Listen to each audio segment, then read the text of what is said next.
You are listening to the lost art of podcasting. I feel like I should say something smart. I wedged it loose with my ass. I said, look at this motherfucker! Oh, I'm sorry. I didn't know how this machine worked.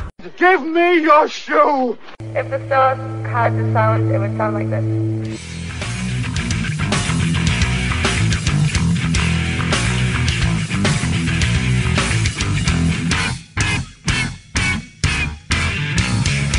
Arrive, present, gold, leave. Hello. And welcome to another edition of the lost art of podcasting. Yes, I've hit record. As you can hear in the background, in this very hot room. Yeah. Part of the archives. We'd have no air conditioning down here. It's only so hot because I've taken my shirt off. But you left your hat on. I'm joined this week, I am of course Coxy, joined this week by two very special guests. I've got from the Lost Art of Wrestling, the man himself, the baddest man on the planet, Billy the Boy Bunkell, signed, sealed, delivered. How it in? I gave you gold and you present me with shit. I hyped you up. You come in the second class post, that's what Exactly, it is. yeah. Second class. I'm stuck here in the Coxy cave. The archive, get it right. Yeah, I even taught you the secret handshake. What? Go with it. Okay. You son of a bitch. What? This is unfamiliar territory for me. It's not wrestling based. I'm not sure what I'm going to do.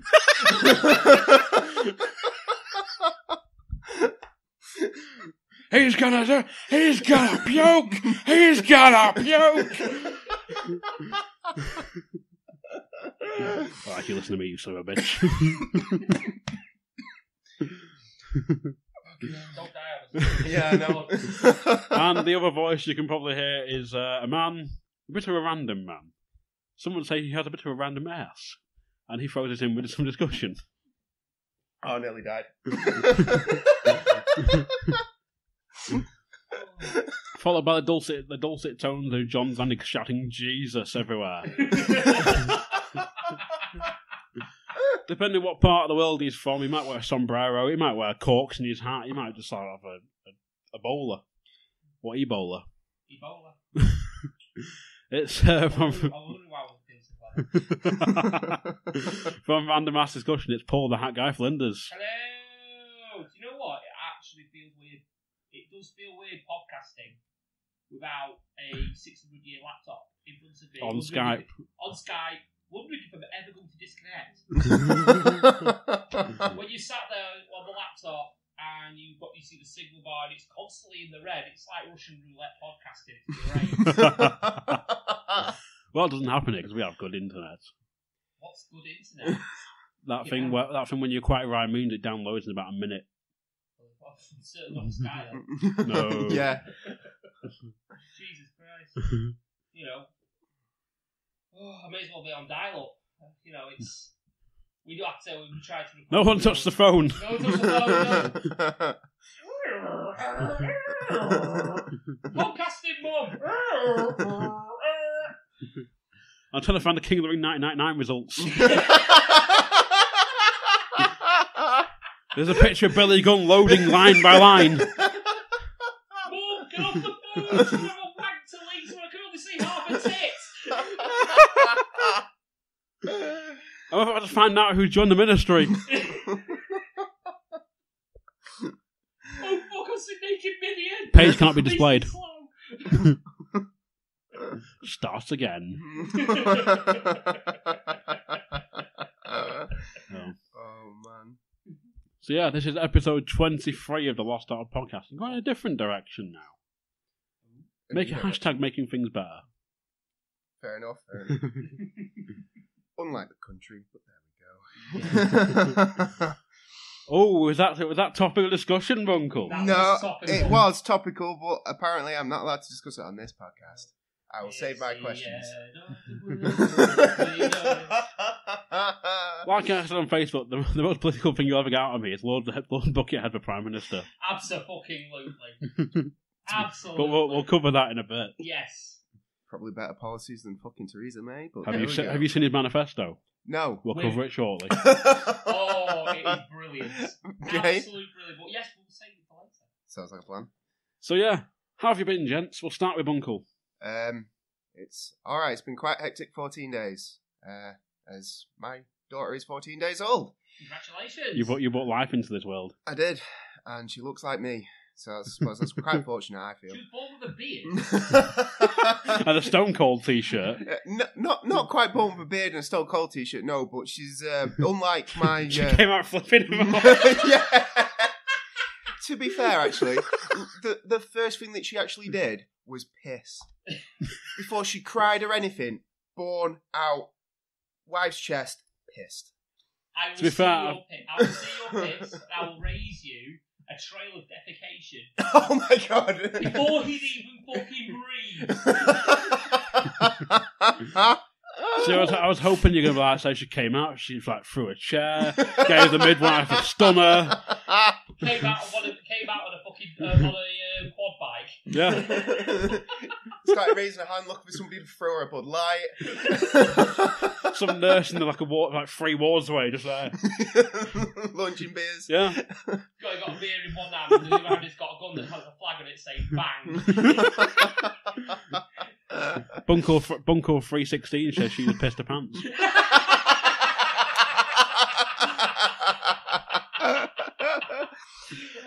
Glass shatters. Oh shit!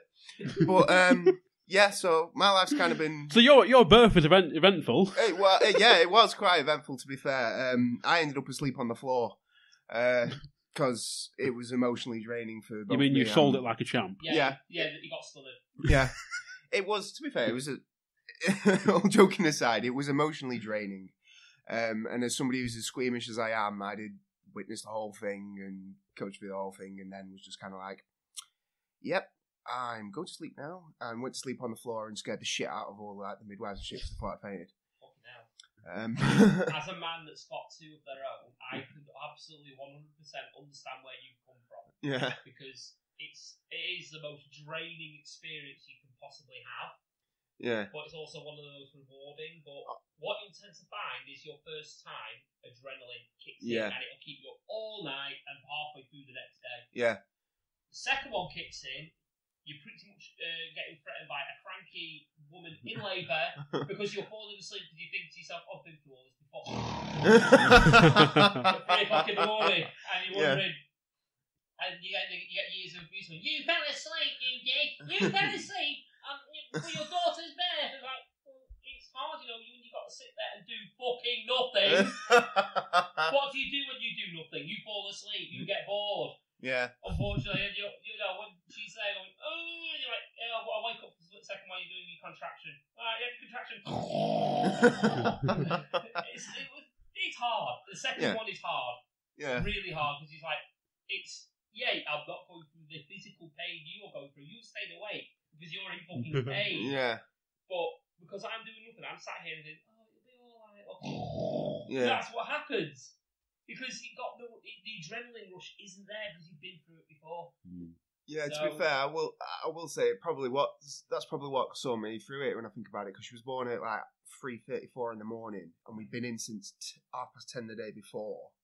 Because we were being induced, and it didn't work the first way, and then they had to do it the second way, and then you have 4-hour gaps in between all these different things. Pessaries and things like that. Yeah. I've been through it twice. Yeah. It's not fun. No, and it was like, I mean, Well, as soon as I haven't been through it personally. Yeah. Legs in the stirrups. Yeah. Bollocks through a hole. so as soon as she was here, though, yeah.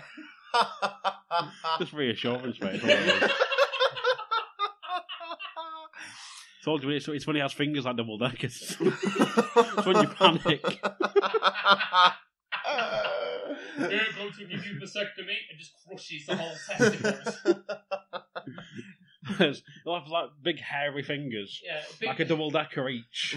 Hello, my name is Tommy Dick Fingers. I'm going to be your surgeon for today. Doctor. Doctor, yeah, Dr. Dick Fingers. What method? I've got a new revolutionary method. What I'm going to do, I'm going to grab your scrotum and rip it off. I thought you disconnected the tubes. I am. From the testicle. Yeah. Just walks in with 2 bricks. Smacks them together.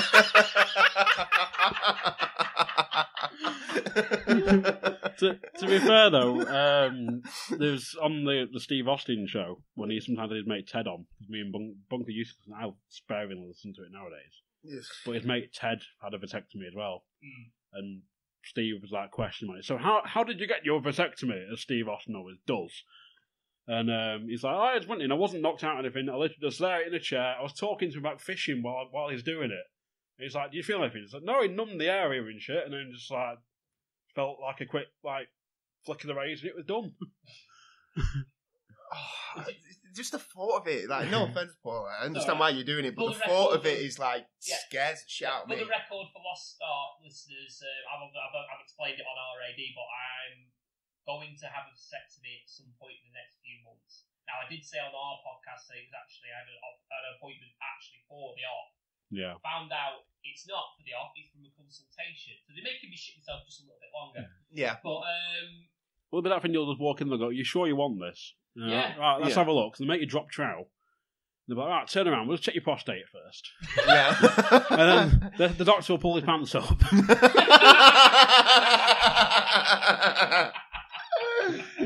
Dick fingers are walking with double deckers. Like it'll make that energy drink can like look small in comparison. Like it'll be like Arms of the Giant when he's like his 2 fingers like the size of a beer can. don't know, that might be quite cool. And so he'll be like, let's have a look. And he'll pull his glove on. He'll be like, nurse, it broke. Get another one. Bring me a dick finger glove. And she'll go into a cupboard that literally has a label saying Dr. Dick Fingers. I'm not being funny, but if he fucking starts wearing a mining fucking glove doing it, I'm out with illness. It's the only glove it'll fit. Fucking catches me. Turn your head and cough. And all. Have a little route around. To be fair, yeah, there must be loads of shit that they have to check, though, because they'll have to check, like, if they're twisted or all that jazz, like, you know, like size and all that kind of shit. Make it sound like you're getting measured for wearing a bra. Yeah. Yeah, but but... not that I've ever twisted anyone's tits. Apart from me, Yeah, no, I don't envy you. I understand why you're doing it, but I don't envy you. I could not do it. I just like sleep. That's all I'm going to say. I just prefer sleep. I've done it twice. I have one that I took on. That's enough for me. I don't like being that skint. The good thing is, at least you're going to a doctor rather than like seeing the trainer at the boot camp on Full Metal Jacket. Fuck that. I'm going to rip your balls off so you cannot contaminate the rest of the world. I'll just say to him, too fucking late. I've got kids in Peru. I've got kids in Guatemala. Right, I've said I was a naughty boy when I was younger, but fucking hell, come on. Well, that was the problem. I did too much coming on. Yeah, there'll be a kid walking around somewhere like yourself with a sombrero on.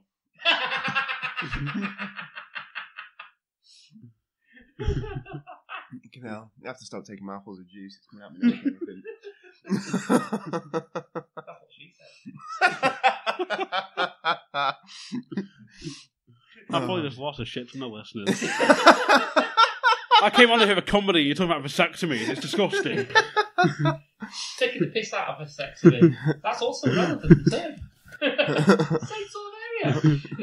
It's not funny when you have to explain it, really, is it? No. Yeah, but it's when they pull that say to you, like, oh, if you want some more information, go on YouTube and just type in vasectomy and see how it's done. Oh, yeah, I've done that. I've looked at videos to see how it's done. Why? Because I'm a fucking sadist, that's why. Because I'm a fucking idiot. It must be a family trait that must be sexually, like, transmitted some way or another, because my partner does it. She was like, on our second child, we knew there was a very, very, very high chance that she had to have a cesarean. Right. It didn't end up happening. And she was like, I'm going on YouTube to see how it's done. And she's there watching it 3 or 4 hours a day. This is one section. Here's another section. One video's enough. How are they going to be different? So I just want to see what happens. It's more that thing, like, you stop putting on the TV on trying to watch bloody Countdown. To be fair, like, towards the end, my wife was like, oh, you've got to watch One Born Every Minute. I need you to know what's going on. I need you to know what's going on. And I've sat there and watched, must have been 2 seasons of fucking One Born Every Minute. I hate that show. Do you know what? My missus watches that, binge watches that. Like, we watch Walking Dead, she watches fucking One Born Every Minute. And that's got to the point now where I call the show Gardener's World. I have to take the piss out of it to get through it. Yeah, well, that's what I ended up doing, because I'm watching the show. I'm like, it's not gonna be like that. It's not gonna be like that. It's not gonna be like that. And you get that, and it's not like that. It's completely fucking different. No, because it's your kid, and you're not worried. All this like fucking shit that they're running around doing, they're not like that. They don't have the time to sit there and do that shit. No, they'll sit there and have a bicky with you. Yeah. They're running around this side and the other. And there is supposed to be one-to-one, and we did have one-to-one with my first, but the second one, no. Yeah. We didn't. Well, I say, I mean, fucking conservative government. There you go, that's how politics covered, there you go. We still got Lord Buckethead to cover, so... Yeah. Lord Buckethead for power, yeah. Yeah, to be fair, I mean, we was, like, when we were in, it was supposed to be one-to-one, and our midwife had, obviously, more than one woman, and she was busy delivering another baby while we were having ours. So we ended up with 2 others. And it was like, I mean, I've got no issues with that. And my wife said she didn't even notice like how many midwives were in the room or anything like that.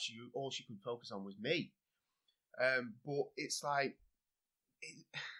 that show makes it look like it's almost like an ideal world. And it's not like that. And like, all like the people that they have like on it and like they're interviewing them and like, oh yeah, well we went through this tragedy and this, that and the other. Some of them was so fucking annoying. There was this one woman who went on who knew she had to have a C-section because a BMI was too high for it and they were worried about the baby, etc, etc. All these piercings in her face and tattoos and this, that and the other. Oh, you know you got to take your piercings out. Crying.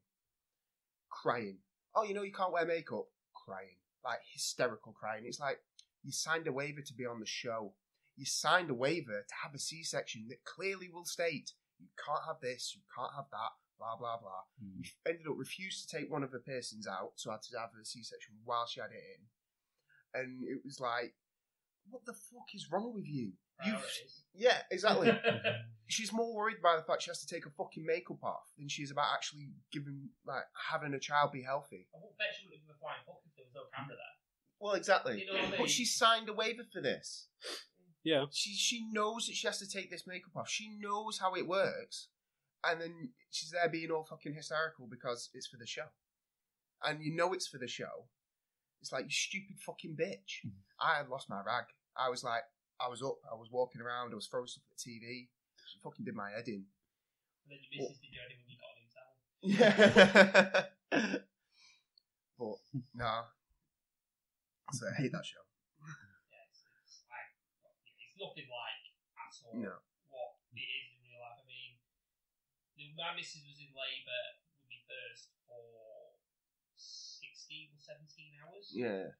And I think the son was born, I think just after shift changeover, and he stayed behind. Yeah, yeah. And we had 6 midwives in the room. Jesus. As he was born. No. And apparently my partner was the talk of like the staff room in there because she was insistent on having no pain relief. Yeah. She had, I think she was offered 2 paracetamol. Yeah. I shit you not. Yeah. She had paracetamol and she had 1 breath of gas and air. Wow. And it knocked her sick, so she fucked it off. Yeah. And went through it. And she just went and did that, and she had to have stitches and what have you down there. Yeah. I think she must have had the same doctor I'm having for my vasectomy because the guy must have had dick fingers apparently. Because there was stitching involved and apparently he was rough as arsehole. Yeah. So, unfortunately, because of that, I was the first one to hold baby. I think the mum should hold baby. She's been through it all. Yeah. But I had to hold baby. I say they don't do it like that nowadays. They actually straight away, no matter what, they put it onto baby onto mum, skin to skin, and then once everything else is done, then you can hold baby. Yeah, it was a bit of a rush as well because obviously the son didn't breathe straight away. Proper getting him to try and breathe, and then I saw it. That's one thing I'll never ever forget. Was he looked over because obviously he's not got any oxygen in him or anything like that. His eyes were just black. Yeah, yeah. It was weird, just black. Yeah, I Looked remember over at me and then cried. Yeah. It was like, it was like, I will never ever forget that. Yeah. It's one of them moments. It's like it will stick in your brain regardless. I mean, you can sort of like you can always visualize it. It's such a vivid image. Yeah, and yeah. it's, Honestly, I mean, I won't forget like the first time I got to like hold her and actually like 'cause I am proper squeamish, so I'm not really good with any of that kind of thing. And I stood there, went through it all, cut the cord, did all that jazz, and I held her and I just couldn't stop crying because it was just like, finally type of thing. It was almost more relief than anything. And then like you don't realise that almost like they are straight away they're reactive as well, which it's like I don't know how to describe it because I mean I remember the same thing with her eyes being black at first, and they don't get any colour in her eyes till like 6 weeks later. no, it's like it's indiscriminate, isn't it? Yeah. And after a while, It's like grey. Yeah, grey, and then after a while, they develop, and I've heard it's something to do potentially with how much light they can get in there as well. Right. To change the tone, like the colour. But 9 times out of 10, it's genetics. Yeah, yeah. It changes it, like all my kids are brown, but no choice but brown eyes because my missus is brown, got brown eyes. I've got brown eyes, so they've all got brown eyes. So, I'll say I'll be interested to find out because my wife's 2 kids, my stepkids. They both got blue eyes, but I've got brown eyes. So it'd be interesting to see if she takes after me, if she takes after mum. But quick genetic sort of thing. Apparently, brown eyes or brown colour is actually the more dominant gene. So more than likely, probably like 65% chance it's going to be brown eyes. Like you see, I keep hearing that the blue's more dominant than brown, but it's like it completely depends on what. It just depends what I read or who I'm talking to, on who gives me what answer. So, but I'd be interested to find out. I'm looking forward to see how she ends up because I will update this on the next episode of RAD. Yeah. There you go. There's the little, you want to find out the actual answer. Segues how to listen to your show. Yes. Yes, listen to RAD and find out the answer. I will research it. Yeah.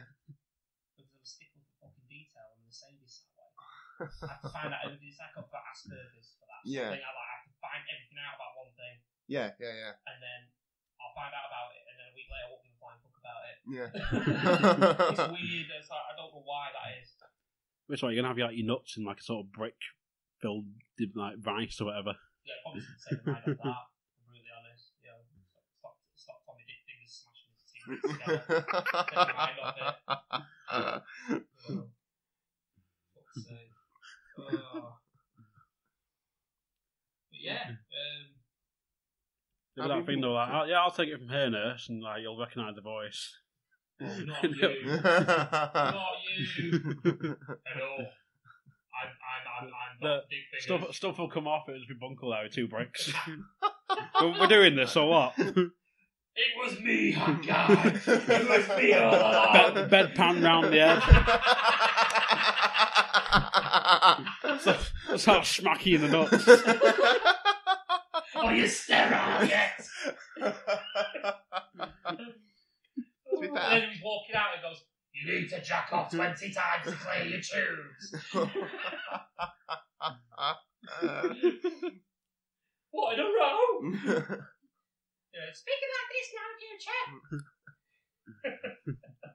It's not possible to jack off 20 times in a row. I'm pretty confident. You wear your dick out.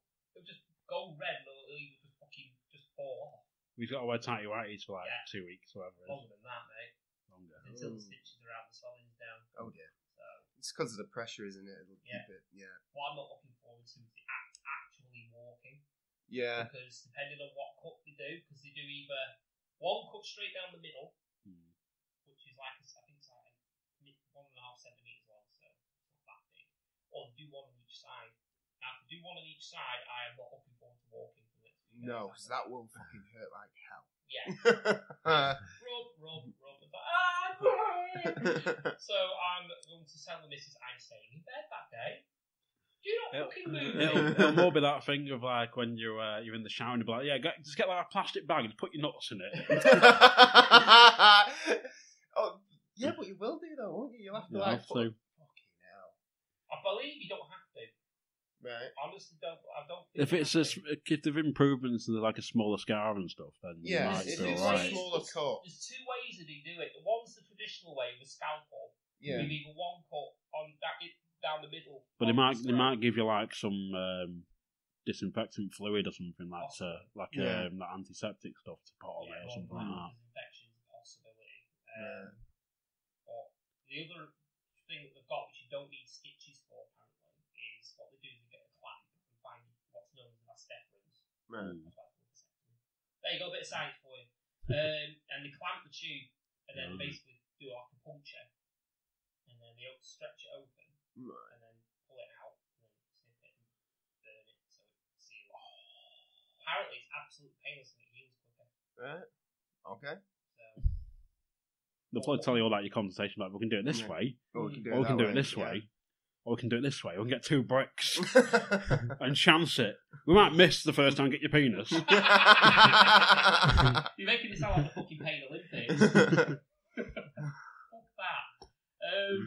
But yeah, apparently, yeah. But one thing I'm not looking forward to is the fucking syringe. Needles. The injection's gonna fucking suck. I mean, it's bad enough. I don't mind injections. Absolutely not a problem. I remember a story, well, not even a story, it was an experience I had at high school about needles. We had like, I think it was a tetanus booster we had in year 10, I think.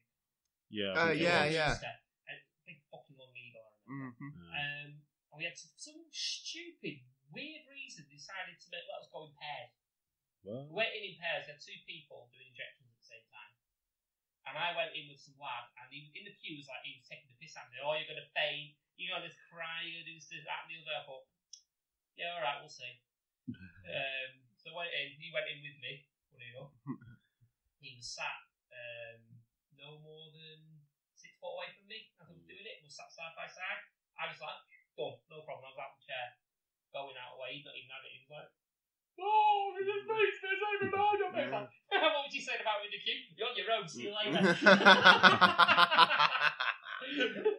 Just like into it. Love shit like that. Found out later he fainted. I was like, fucking yes!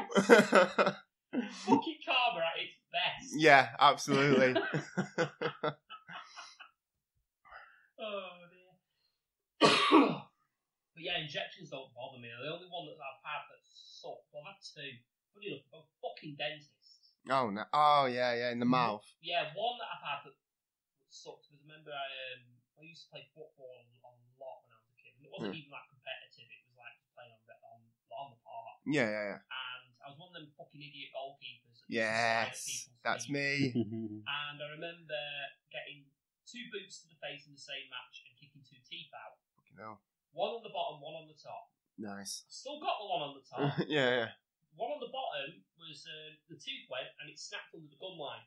And I didn't even know. Fucking hell. And every now and again I used to get an abscess in it. Yeah. But when I think back now, it was when it possibly could have moved and it was a swelling maybe to protect it. Like Yeah. To break a bone or something, I don't know. Yeah. But anyway, it got to the point where I was living in the awful known place at St. Longridge. And I was basically rolling around on my ex's bed, not able to eat, barely able to talk. No. And it was absolute agony. Right. So we tried to get an emergency dentist, couldn't get one in Preston, so we had to come to Blackpool. Right. Get it done in the old emergency dentist on Whitegate Drive. Yep. And I remember having 5 injections in my mouth to get his tooth out. Jesus. 2 in the side of my cheek, 2 in my gum. And then she said, this might tickle a little bit. Yeah. So she said, put your hands on the arms of the chair. I thought, oh, fuck. So I was like, okay. And then she decided it was a good idea to put the needle through the top of the tooth, straight into the pulp, and inject it full of it, whatever the word is. No, again. Whatever the fuck it was, I don't know. It was not nice. Yeah. And my knuckles went white. Yeah. I held on to the seat that much. I remember going into the waiting room where my ex was sitting, and she said I was shaking. Right. Actually shaking in the waiting room. I was like, oh. But then a couple of minutes later, I was like, this is fucking amazing. This can't feel a thing. So I went in there. I was like, okay, this is going to suck. They basically got a tooth-sized trowel and just scraped the tooth out. Didn't feel a thing. Oh, fair enough. Because I went to the pub the other week with a guy, and he'd been dentist, and he's coming on the way, and he walked over, and the other guy, oh, who's that? Can you feel anything? I went, no, I fucking can't. But he's like that, so You're talking out. walks over his pat of Ruddles. He's got a straw. Yeah, it's that way though. I remember the last one I went was I had to have a full tooth removed because my teeth were wonky. I never got them sorted. Not to get them sorted now, can't be honest. But it went rotten on one side. It started to really hurt. So for some reason, no matter what I did, floss, brush it, no matter, I couldn't get it fucking clean. And I had to go and get an injection through the roof of my mouth. I felt like someone was spraying like some liquid into my nose. Yeah, it was like that deep. It was like, so yeah, that wasn't fun. No. That sucked, and then pulling it out was not nice. He said, "Oh, it's going to feel a bit uncomfortable." So, as it what, I'd actually prefer being kicked in the balls to pulling that tooth out. He said, "Yeah, it didn't feel the actual pain. It was just that uncomfortable. It was like, you know." No. Lovely. So, but yeah, other than that, Susan's not fucking bothered me. So, back to babies. Yes! Oh. God, I can go on, can't I? Yeah. This isn't random ass discussion. Hang on a minute. You're not Darren, are you? You are. So Darren. To go fucking. What's your experience with syringes? Any injections? Are you all right with them? Have you had any bad ones? Yeah. What do you mean? Yeah, you have some bad ones, or you're all right with them? Yeah. Nice. No, I've never had one, but yeah, they hurt. How would you know? I was about to start doing a Paul Heyman for like one night stand. Go, you are in our house, bitch.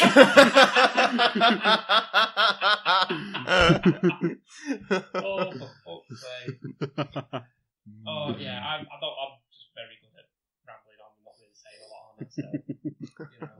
So yeah, check out Paul's show, Random Ass Discussion. He wants another plug, evidently. Yeah, it's on iTunes and Spreaker and Facebook and all the good podcast places. Just search RAD, Random Discussion. Because we're not ass in the middle anymore because Facebook don't like it. So they're bastards. They're bastards indeed. We're still known as Random Ass Discussion. So should we do some topics? Yeah. Yeah. Move on. Yeah. Half an hour in. Absolutely. To be fair, no one else got to tell me words. Paul, how are you? Yeah, I'm fine. Great. That is very good. Yeah, to be fair, I've had a quiet week, so I'm still kind of like getting used to work after the events. I don't know if I discussed it on the podcast. I'm not going to go into detail here, but no, I don't think you briefly mentioned it. Maybe. Yeah, maybe where it was evident you weren't yourself on it. I think. Yeah. Yeah, it was. So it was a bit iffy. It was. Basically, I work as a mental health support worker in supported living. I went into somebody's room to give them the medication about 2 weeks ago, and discovered they had passed away in the night. So not fun. No. But yeah. Other than that, I've been absolutely hunky dory. You know. Hunky dory. Making plans and. Making plans, losing balls, much, buying bricks. Go to the doctors and trying to convince him to let me have my ball snip. You know, but what was funny, I actually took, in the appointment, I actually took the missus with me and the child as like a fucking prop. This is what I don't want. You know, it was.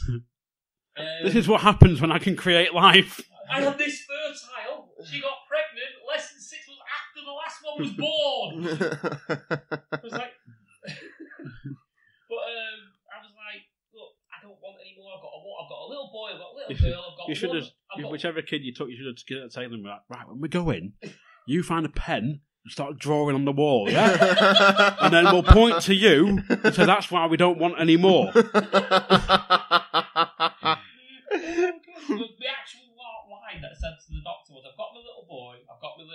we've got one that we took on. Financially, we can't really support another one. And to be honest with you, I don't want any kids living with me when I'm in my 50s. Basically. I want my life back, damn it. You want the podcast room rather than the shed. That's why it's in the shed. So right, you out. Why? We're changing your room into a podcast room. It's going to be my studio. We're called Casa de Paul. Yeah, Casa Paul. But yeah, it was basically it said to all that spiel, and bear in mind the missus is sat in the corner, less than 10 feet away from the doctor, and he turns around and goes, "You know the woman can do something. It can last up to 5 years." And she looked at him and went, "Look, I've had the implant and it fucks me up. Look, I'm cranky." I thought you said she's there reading the magazine, and you start saying to her, it's quite painful, and she just sort of goes, "Ha! Painful." Says, you know the side effects. I was like, "Yeah, I know. The balls might ache." He went, "All right, I'll refer you then." That was it. Fair enough. You should just go, "Look, man, I've got 3 kids. I get enough ball ache as it is." You see it? Yeah. See this? That's me ball ache. To be fair, you'll have to get it done quick, if they decide to sell off the NHS, but there you go. I've already got it paid for. Oh, there you go. Will you start dropping political bullshit in? Yeah. I can't help it, it's a big deal. Not on this podcast, it ain't. It's a big deal for me. I've managed to score actually the private hospital. So, oh, nice. So, yeah. Paid for by NHS as well, so it's boom. Nice. I can have luxury for 20 minutes while someone's ripping my testicles apart. So, well, they'll probably put you in a room for a bit afterward, won't they? Be like, "Don't walk for a bit." Yeah. But you'll get wheeled out, legs in stirrups. Balls dangling. Oh, hang on a minute. That cleaner's cleaning the corridor. For health and safety, we're going to have to take the long route and take you through the car park. You'll just walk past like an open door or something. You'll feel the breeze, and it's like really like ultra sensitive. You're screaming in tears and agony. You know the worst thing is, like, that's the case, and fucking St Mary's High School is just behind it. Yes, it is. Year 7s have come out for the break time, and I'm just like, "Oh shit!" And the balls are just dangling down. Oh, Coxy took her balls out, and he's got stitches in them. Oh, that man's a eunuch now. Yeah, they'll get you on the back of the scales with that. Wear it the other way around. Mr. Dick Fingers, get me inside now. Oh dear. There's a draft on me balls. That's just the anaesthetic wearing off. Someone close that window. Oh dear. Oh, God's good.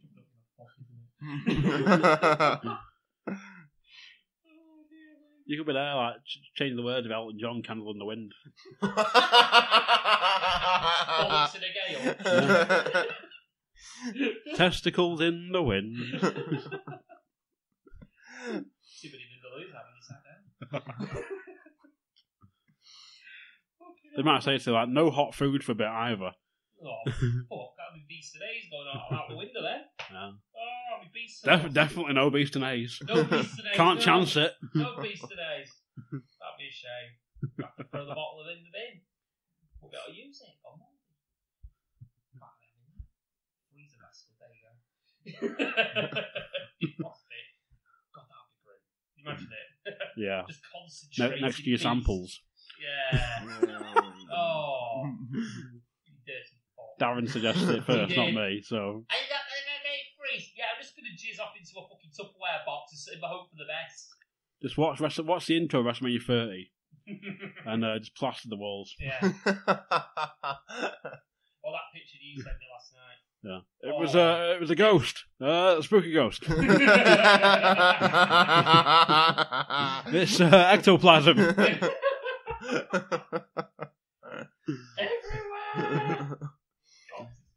Steal Coxy's phrase. Yeah. It's everywhere. To be fair, I stole it from Dave Rain.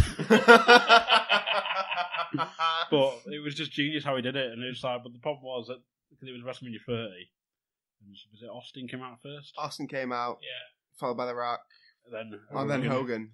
And like one by one, he was getting behind us. It's fucking gold. And then all three of them that are watching, like Bunkell, Coxy, and Chris Cassidy off Moose TV, all let's look at me for some reason.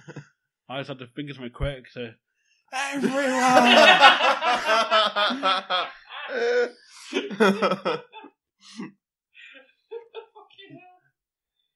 But yeah, it was everywhere. You know what? I was at work last night, and Coxy was sending me these rather nice pictures of Asker. And I was going to write my notes at the time. There's only so much you can write when your table's teetering. Why am I not privy to this conversation? Why have I not seen these pictures? I'll send you them in a bit. That's all I ask. You didn't even ask. Make sure your glasses are empty or they may spill. Pause that you want to see some magic. I will make this table float.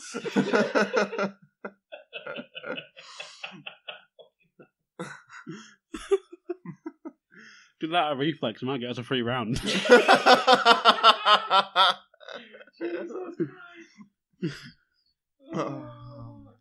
Topics!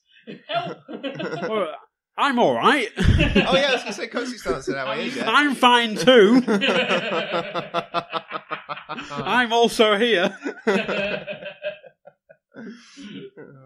So yeah, it's been a quiet week and I got blown away in town the other day. Fantastic. So, stood there like fucking Michael Jackson in Earth Song.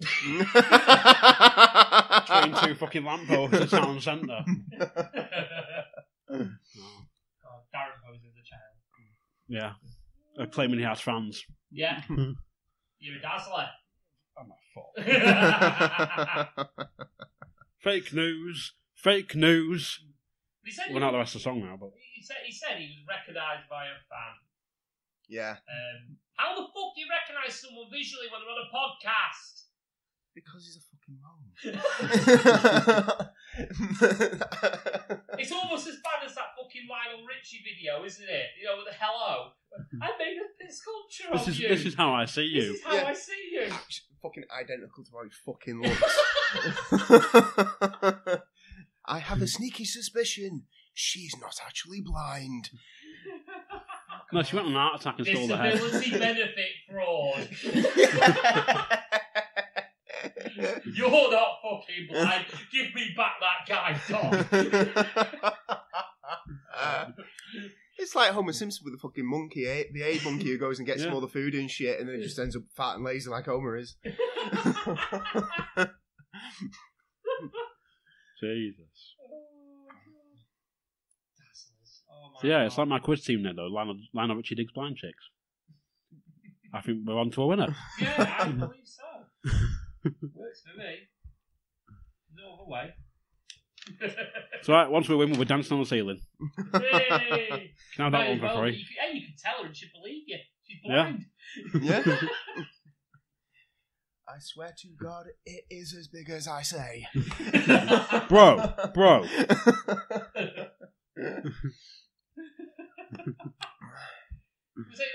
It's a whole new meaning, doesn't it? If you combine the song "Hello" with that dancing on the ceiling sort of song, you know, because what a feel! Yeah, she's got a feel for you. She can't fucking sing. Fucking hell. Welcome to the Lost Art Podcast. If you're still listening, we're amazed.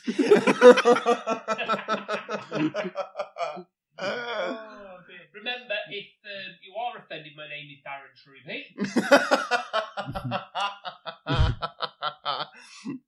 Oh dear. If you are offended, please email lostartpodcast@gmail.com where your simple reply will be, I don't care. Listener discretion is advised. But just remember, Harley Race never tweets creepy things to ladies, and neither should you. Be more like Harley Race.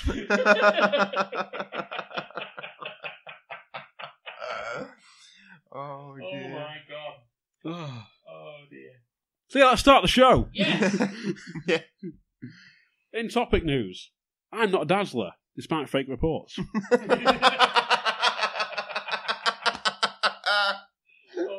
god. If you are a dazzler, email you're a fucking liar at gmail.com.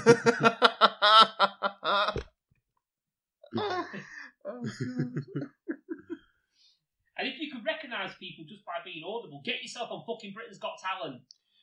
Well, yeah, Jesus. Walk over blindfold going, and what are you doing for tonight? Ah, Simon Cowell. Called it.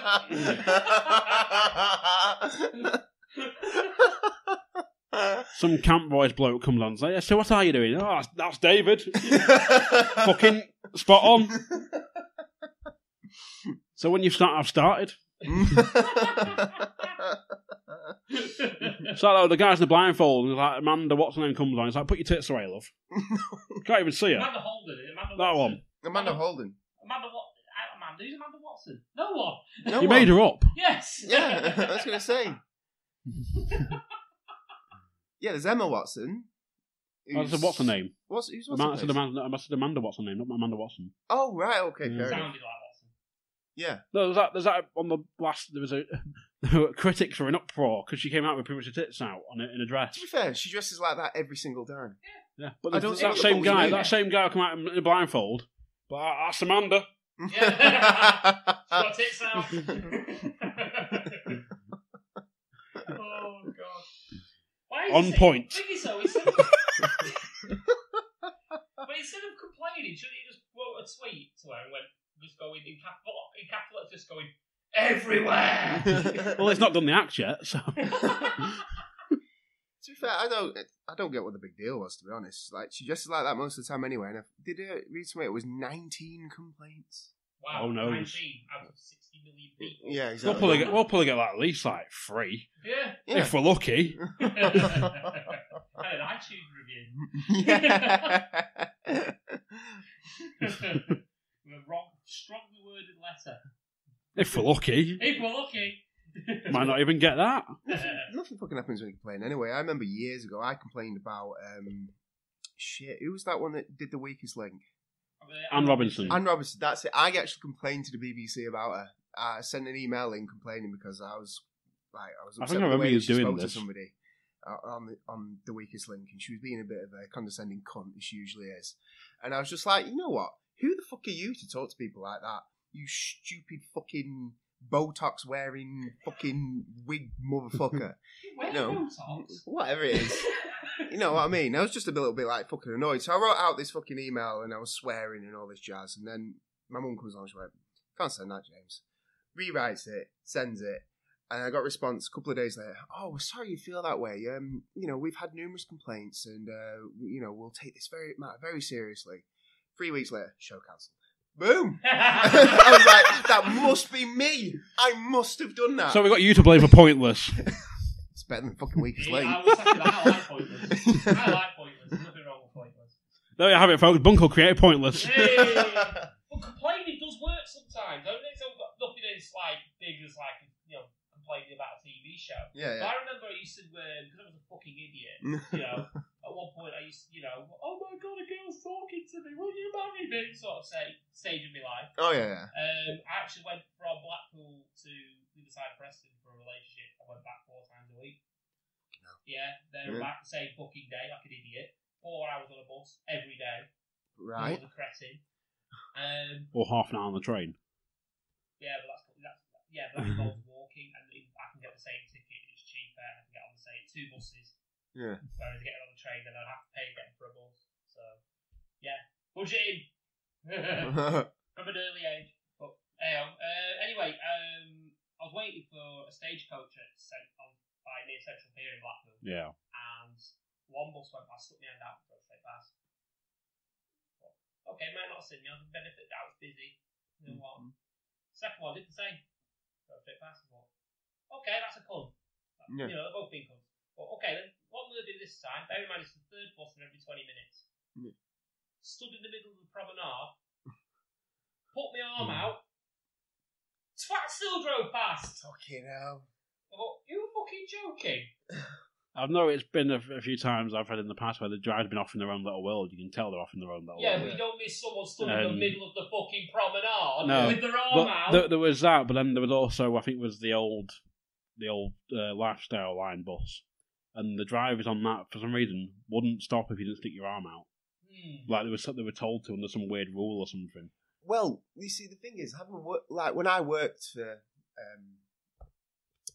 a bus company of this area, I wonder which one it could be. 51% council owned. I remember being like sat in a class and like it was like, because it was a bit different because I was on trams rather than buses, and I remember them saying, "Well, took it to the tram drivers, bus drivers, like, you stick your hand out, it ain't fucking stopping." I said, "What do you mean you're not fucking stopping somebody who puts their hand out?" And says, "That's how they flag down a bus." Yeah, and he's like, "No, I see that as an act of aggression. So I'm not stopping for you. I'm going to keep driving if you put your hand out." I said, you're taking the fucking piss. You must be taking the piss. Nope. Well, it'll be funny. You know, I always hear all the time about people punching buses over. You know, oh, that's aggressive. That is. Yeah. No, seriously. So it ended up backfiring actually, because what I did, I stood there and I never put my hand out. Bus always stopped. I put my hand out. Went to Hull. Went to university in Hull. Not put my hand out. Bus straight past. Next bus basically screeches to a halt and goes, "I didn't realise that you want me because you didn't put your hand out." I says, "I've been fucking told by bus drivers, don't put your fucking hand out. Why are you going to think I'm aggressive?" He's like, "No, you've got to put your hand out or I don't know fucking stop." Yeah. And I was like, fucking mixed signals here. This is it. Was the guy I think it's the old school and new school mentality thing, possibly. Well, that's just it. And I mean, there was one story that, like, they kept hammering home. This was like the trainers, I think. And apparently there's an old guy waiting for a bus. Holds his cane out. Well, there's no way anyone is going to stop for him because he's holding the cane. If he wasn't holding the cane, it was his hand, fine. He's holding the cane out, so he doesn't need it, so it looks like a weapon. So they're told to drive past him if you hold out a cane. Yeah. Well, I was behind two women once at the bus stop up here on Abbey Road, and they were stood chatting. The bus was coming, and I could see it, but I couldn't move around them and stick my arm out. Yeah. They weren't bothering. No. And the bus was about to drive straight past until one of them went, "Oh, it's here," and then just went, as the driver had already drove past, noticing in the mirror that they were stuck her arm out after, and then stopped. Yeah, and he looked so pissed off. Though. But I was fuming that day. Like I say, I was thinking, I risk getting splatted to try and get on this bus, and it still drove fucking past. So I crossed over and waited for the bus going the other way into town to come back on myself. Yeah. So I thought, okay, I'll do that. Complaint at drivers to write a letter of complaint. So I did. Found out about a week later after I sent it, I got a free national ticket to go anywhere in the country on one day for free. Yeah.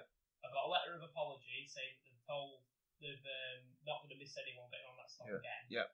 And apparently I was speaking to a bus driver about it, and apparently there was a big fucking notice in the staff room at Preston bus station saying that you've got to stop at Bunkell Central Pier. Right. Yeah. So I was like, fucking getting. That's a result. Complaining does work sometimes. Yeah. You need to be a cunt sometimes to get what you want. Well, no, yeah. I mean, you do. At the end of the day, you know, if something's wrong, you've got to. If you don't speak up, it's going to be wrong again. Yeah. At the end of the day. This is it. Yeah. So get complaining, get free shit. Well, I mean, to be fair, not from this podcast. No, but like, I mean, another time, it was must have been the day after my daughter was born. Ordered Domino's pizza, big order, not a little order, because obviously 4 of us are eating and like that. Comes missing a side order. I thought, what the fuck's going on here? Phone him up. Missed the side order. I was like, oh yeah, shit, we have missed it off. What do you want? I says, well, I want my side order and then another side order. And they're like, oh yeah, that's fine. Put the phone down. Wife opens her pizza. Got wrong fucking ingredients on it. So she won't eat it. Straight back on. And they're like, was he fucking phoned up again? I could hear him talking. Yeah. And then she come on and like, oh yeah, we did fuck it up. I was like, I know you fucked it up. I could hear you talking in the background. Oh right, is it okay if we just send you another one? I says, best make it fucking sharpish, aren't you? Put the phone down. Got my free pizzas. Let me keep the pizza that they fucked up, because I'll eat anything that's pizza. And got my free garlic breads and stuff, whatever. Well, the thing is, if they took you back, though, they'd always throw it in the bin, wouldn't they? Well, yeah, exactly. So it's... Yeah. Well, I've complained on takeaway before, and they've never asked for it back. Yeah. I'm waiting for the one takeaway that does, like, I ordered these chicken wings and like, I had a salt and pepper and they came plain. It's like, oh, I'll take them back then. I think it's good. Well, let the fuckers do. If you want to wait a few hours, I can, I'll give you a Tupperware box, both in the same condition. Well, I mean, they shouldn't. To be fair, I know they get busy in these places, but they shouldn't. There should be no mistake, especially if you say you order online, because it's on a computer screen in front of the faces. Yeah, when you do printed it, on a ticket. They can see exactly what needs to be there. So how do you fuck it up? You know what I mean? Again, I ordered from the takeaway at the top of the street. Same few days. Ordered from takeaway at the top of the street. Ordered a couple of burgers, pizza, blah blah blah. Burgers come, both mixed up. So one of them's got the sauce on I want and like bits on it that I was supposed to have on it. The other one's got the bits on it that I was supposed to have on it, but without her sauce on. So it was like mix and match. I was like, phone it back up. We're gonna have to resend it. We'll just send one. I was like, no, I need you to send me both. This is what I ordered. Send it now. Yeah. And then didn't take the other ones back off me, but it's fucking annoying because you order online, so it's in front of you. They should read it and rather than rushing it. Yeah. Take a bit more time. It actually saves you a bit more money. Yeah. Well, I ordered ones from a takeaway, and it took 2 hours to arrive. Fuck. Yeah, we rang them 3 times. And like, it's setting off now.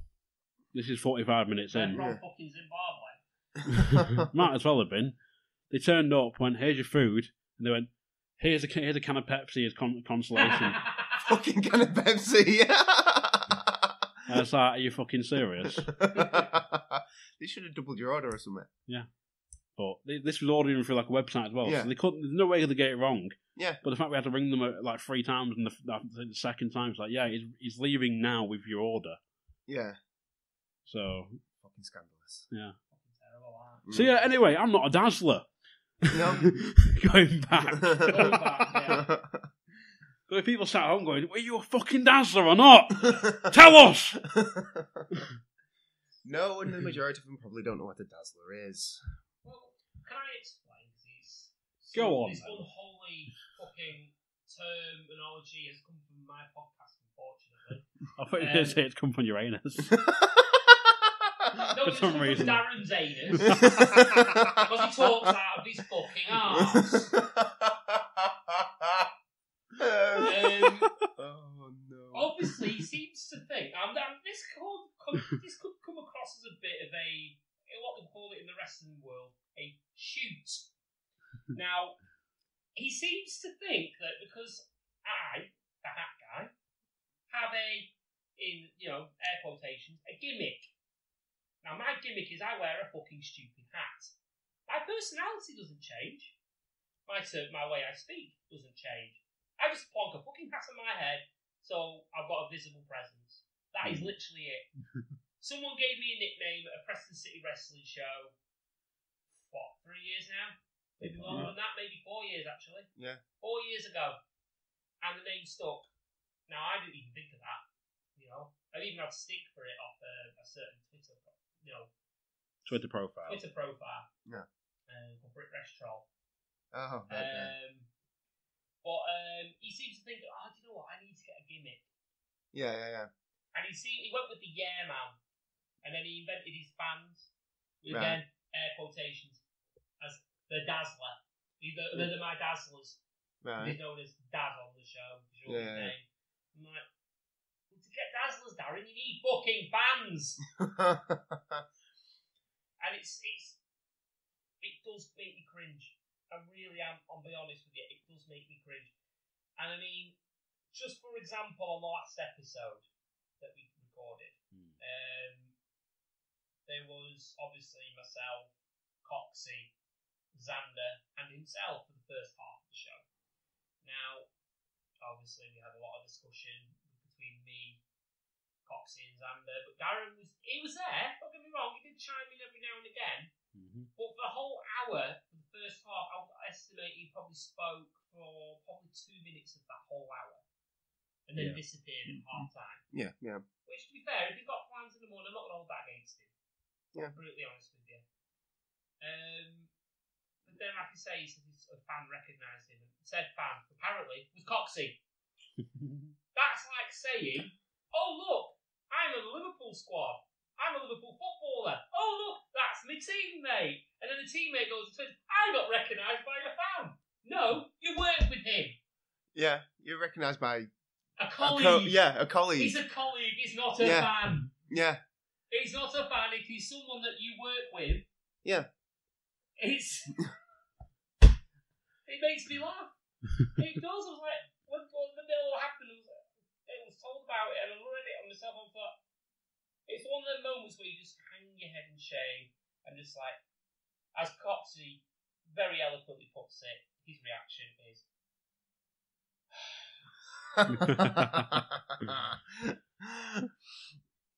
FFS. Yeah. For fuck's sake. Yeah, I mean, what grated me the other day, and he knows about this because I followed him, is promotion.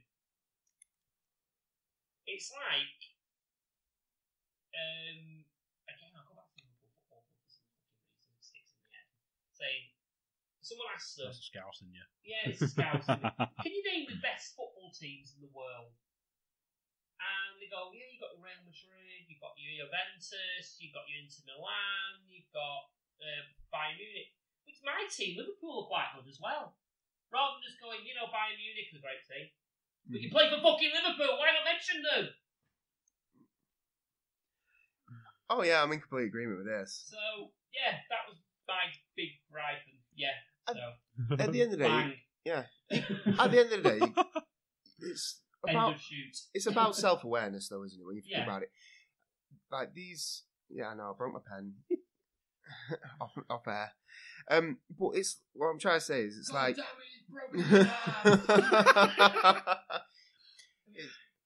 there are millions of podcasts out there. There are limited and few opportunities for you to speak about the podcast that you are on, the podcast that you are involved with. There is limited opportunities for you to promote your podcast, and you've taken and you've said, "Oh, there's an opportunity," and I'm going to talk about something that I'm not involved with. Yeah, pretty basically. How fucking stupid do you have to be? Like, if anybody asks me, "Oh, what podcast do you listen to?" Well, I listen to the podcast that I'm on first and foremost. Do you know what I mean? You check to see how good the editing is or not, and goes, "You're editing shit, mate." Well, no, it's like, for example, I mean, okay, I probably listen to the podcast that I'm on far too much, but I saw an opportunity because I was having a child that I want her to recognise my voice. So I used to play my podcast to her while she was still in the womb because they can still hear. Yeah, and they can still make out tones and stuff. Her first words will be, "Who's Kenny Omega?"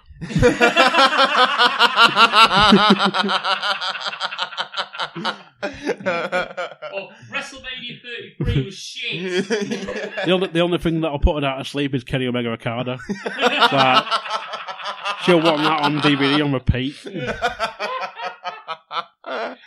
Fair, I may well do that. I may well try that. You have to get a Bullet Club onesie. Do it. Do it. Get it done. Yeah.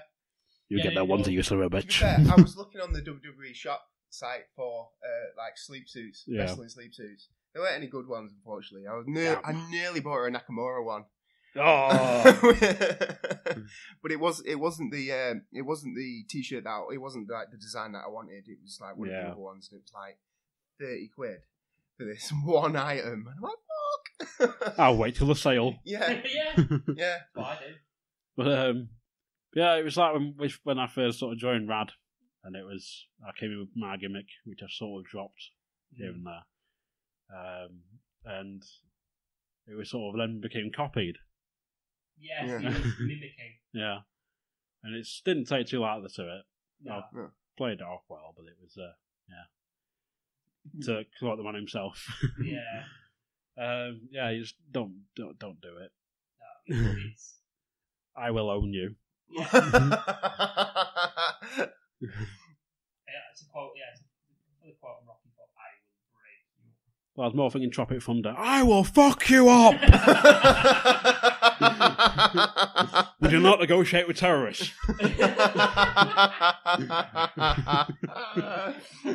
Oh dear. So yeah, Darren, you're a very naughty boy. There you go. Done. Covered. Moving on. Why won't we watching Wonder Woman? Because it's shit. Apparently it's meant to be pretty good. Yeah, I will be watching it. But I was going to go off a sort of failed excuse for films. Namely, Green Lantern, Batman, Superman, Yes. Suicide Squad. Yeah, DC films are shit, basically. To be fair, it comes back To be fair, you pissed yourself laughing through Watchmen. Yeah, I did. Watchmen was great, though. Watchmen, to be fair, I own it on DVD. It was alright. It was stupid in places. Yeah, there you go. Everybody knows the fucking moment, and she hits the flamethrower, and it's like him shooting his sperm inside her. Excellent imagery there. But no. What happens to the popcorn, Bunkell? What happened to the popcorn? I don't know. No, man, you had the popcorn. I had the popcorn. Yeah. Did you not spill it over some woman or something, or the woman in front of you? Oh shit! Yeah, I forgot about that. This is why we're friends. Yeah. Prepare for some audio gold. But no, let's say Watchmen pissed myself all the way through it.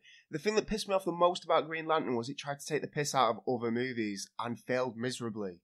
And it was horribly miscast, to be honest.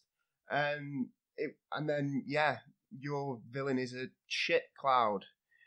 So, fucking ridiculous. Batman vs Superman could have been good. But, wait, our mothers have the same name. Oh no, I can no longer fight you. I have to go do something else. You fucking moron. Straight away, you fucking knobs. Talk about a shit excuse. To be fair, I was change what was actually. I was going to mention quite good. I was going to mention Arkham Knight, but you've not played it yet, so I don't want to spoil things for you. No. Yeah, I have not played Arkham Knight yet. I will do one day when I have time. But in 18 years. If you were a gamer before a child, you wait when you've got one. No. Oh no. I fit my gaming in after 10 o'clock at night. Yeah. And everyone else is asleep. To be fair, that's when I fit most of my either watching wrestling or gaming in, because it's my only option. Ditto. The family's fucked though, not this weekend after, because I'm sitting there for 24 hours watching Le Mans 24 hours. Oh, fair enough. So I've already actually booked the weekend off work to watch it. And I'll be sitting hopefully on either the PS4 or some sort of Skype sort of setup, speaking to Xander all the way through. So hopefully as well, it'll give us some fuel for my new podcast that I'm going to do as well. Yeah. Fuel to the fire. Yeah. But yeah. So yeah, Batman and Superman. Subbed. But that's just because it was just fucking stupid. I'm sorry. Oh, our mums have the same name. No, not good enough. Not good enough.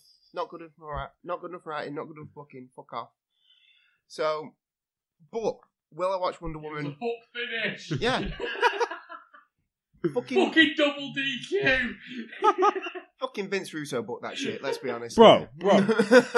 I swear to God. To be fair, it fucking was, because Batman then realises, shit, I can't go kill Superman. I'm going to save Superman's mum, and then goes and fucking saves her because they have the same fucking name as his mum, who's dead. She's dead. Fuck off. Just no. But I will watch Wonder Woman, just because I'll probably get dragged to it.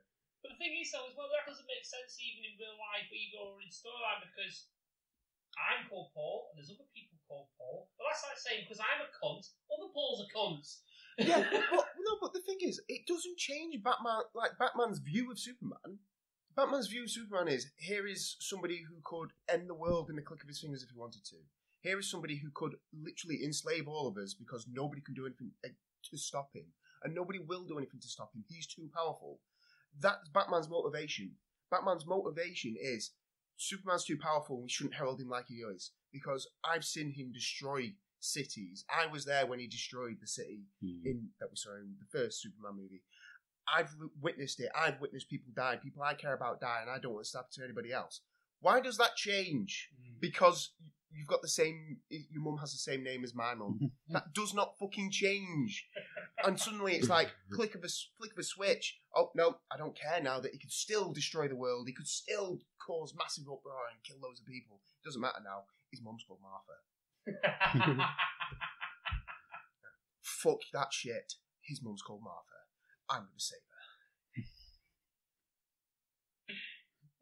her. Because your mum chose a name that my mum chose. Yeah. It almost be like if fucking two like gimmicks named wrestlers stopped fighting because like you're called David, I'm called David. I'm surprised this hasn't been booked somewhere. Why are we fighting? Yeah. Let's tag team and call ourselves Dave Squared.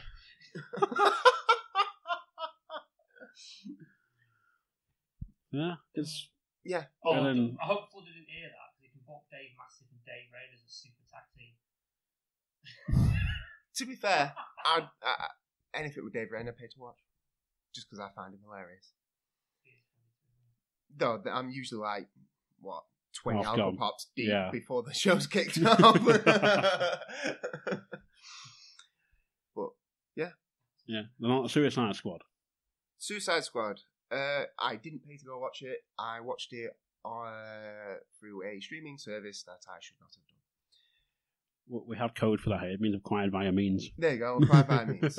And it sucked. I'm so glad I did not go to cinema to watch it because the best thing in it was the Joker, and he's hardly in it, despite being in the majority of the trailers. Best bits in the trailers. Yeah. Rogue One did that. Did not watch Rogue One. They put a scene in that wasn't in the actual film. They put it in the trailer? Yeah. To get people to watch it. It technically is, yes. But no, Suicide Squad, that was shit. I mean, half the people in the Suicide Squad were useless. Yeah. Here's a guy, he climbs things. Yeah, he dies, like, within 5 minutes, but it's because he's shit. And nobody knew who he was anyway. Sounds like that Lisa poem. She's like going through the heroes of Suicide Squad. He died! He died! Agency said we're getting a new one. She lied! She lied!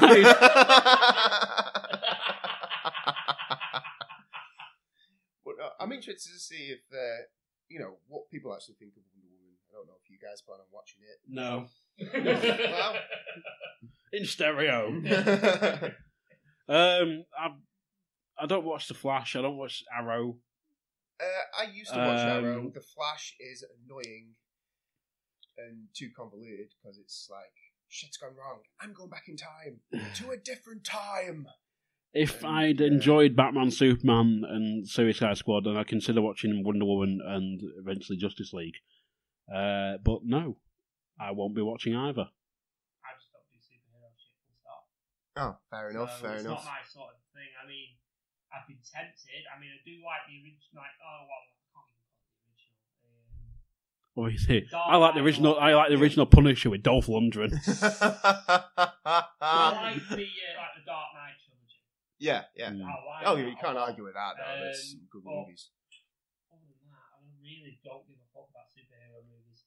Like I say, that was Watchmen. I enjoyed Watchmen. Yeah. And I did watch Guardians of the Galaxy. Right. And I did enjoy that. Yeah. But every other one I tried, not a fan. Yeah. At all. You see, I know. Obviously, I've got friends who are like that who don't understand why. I mean, I love watching superhero movies, but I'm kind of egged on a little bit by my lad. My lad's into it loads, and you're 10, you are. That's the thing that he's big into. He doesn't play football and stuff like that. He's big into superheroes and comics and reading stuff like that. And but yeah, it's if you don't like it, you won't like any of them because they all follow a similar formula. Yeah. And the thing, like I say, the thing with the DC side of it is it's a lot of talking, not a lot of action. The Dark Knight trilogy is held above everything else because it's on its own. That world isn't mentioned in the rest of the movies. Type of thing. That it's a different universe, so to speak. Yeah. But no, everything DC seems to touch just goes to shit in the end. Like I really liked Arrow when I first started watching it. I've not watched all of it, and I still quite enjoy it. The things that piss me off is, well, now it crosses over with the Flash, so now I need to watch the Flash to understand why it crosses over, and then I need to watch Legends of Tomorrow, whatever it's called, because I don't understand why it crosses over, or Supergirl. Well, I don't want to watch Supergirl because I know it's going to suck. I don't have time to watch all these TV shows. So, it's, I don't know. I'll watch it. If it's good, it's alright. I think she's been miscast again because she's not big enough to play Wonder Woman. She's supposed to be like an Amazonian. So, I mean, when I think of that, I think of Gina Carano, who was in Deadpool. Yeah. Because she's a former MMA fighter. She's quite hot. She's a taller woman and would fit that role quite well, but instead they hired someone who looks like a fucking supermodel, but at 5'5". Yeah. And just put lifts in her boots, so she's tall. Okay then, that's fine. But she was in Fast and the Furious, so she must be an actress. The only sort of description I could come up with the in relation was in terms of the DC film universe was Jonathan Pye. I think he's talking about the coalition or something. He's like, it's just like a collective thing for them, like a collective sock for them to have a wank into. Yeah. So, yeah. Sums it up pretty well, yeah. Moving on. One for you, Bunkell. Well, for all of us, really. Top 5 energy drink flavours. Yeah! Okay, let me get back to my list.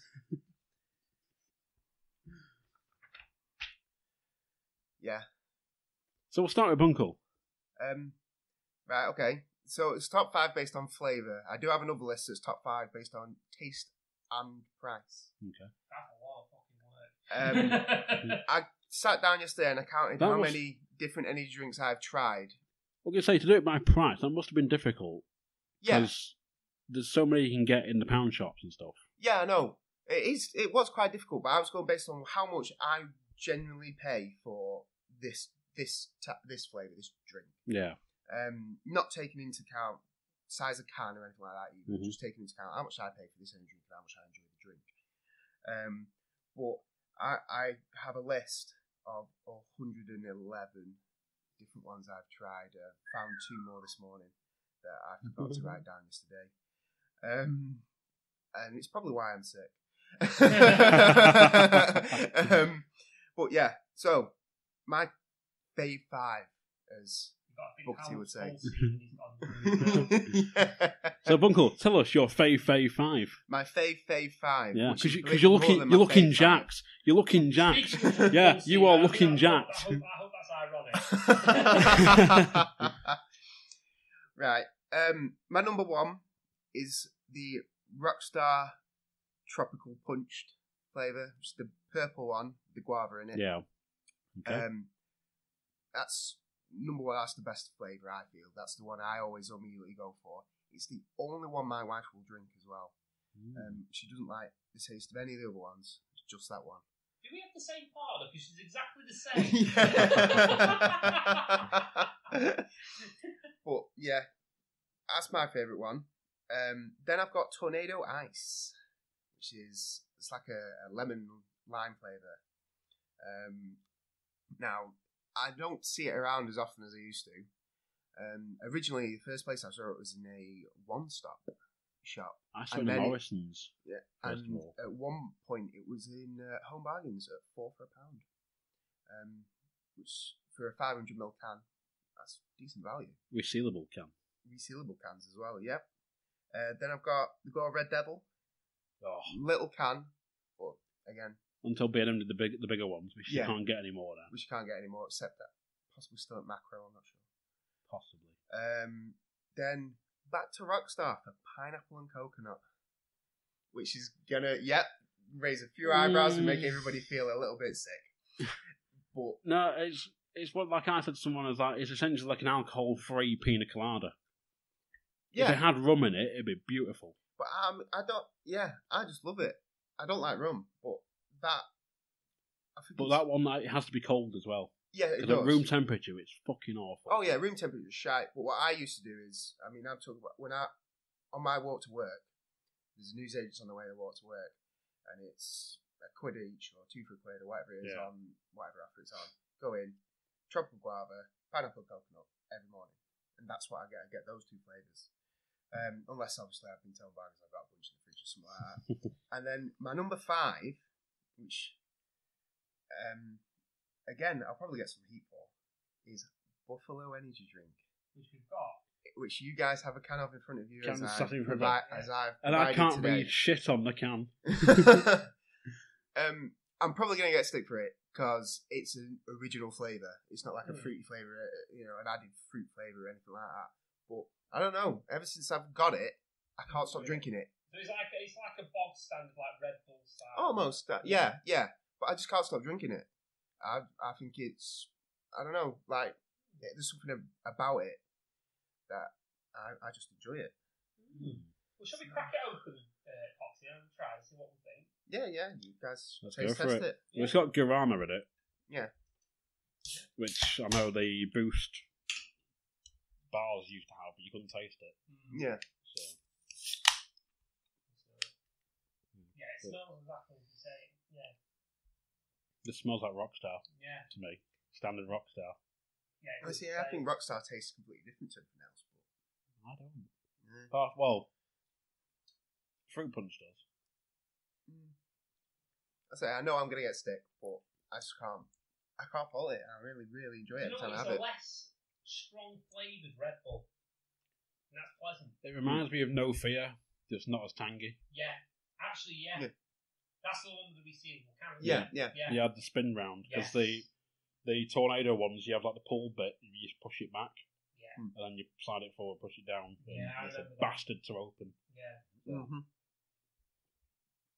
Yeah, that's quite nice, that. I'm going to continue drinking that. I say you can get the king size cans, 49p in your local pound store, and they do have the smaller cans, but they're 29p. So it depends how much. They also sell Mega Malt, Paul. Next time, I'll have a jug of it. So go on to my ones. Yeah, I've go for it. written them down. But the first one definitely is the purple Rockstar. Yeah. Absolutely, it's just pleasant. Yeah, Pure it is. pleasantness. Second one was one that I tried recently. I was like blown away by it, and it comes in a litre bottle. Alright. And you can get it from Best Buy.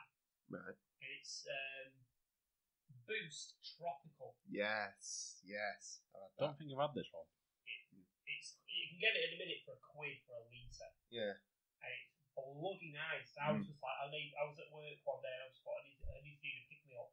So I popped down to the shop to go get myself a can of Rockstar or a can of Relentless. And I saw that for a good thought. Fuck them, I'm going to get that.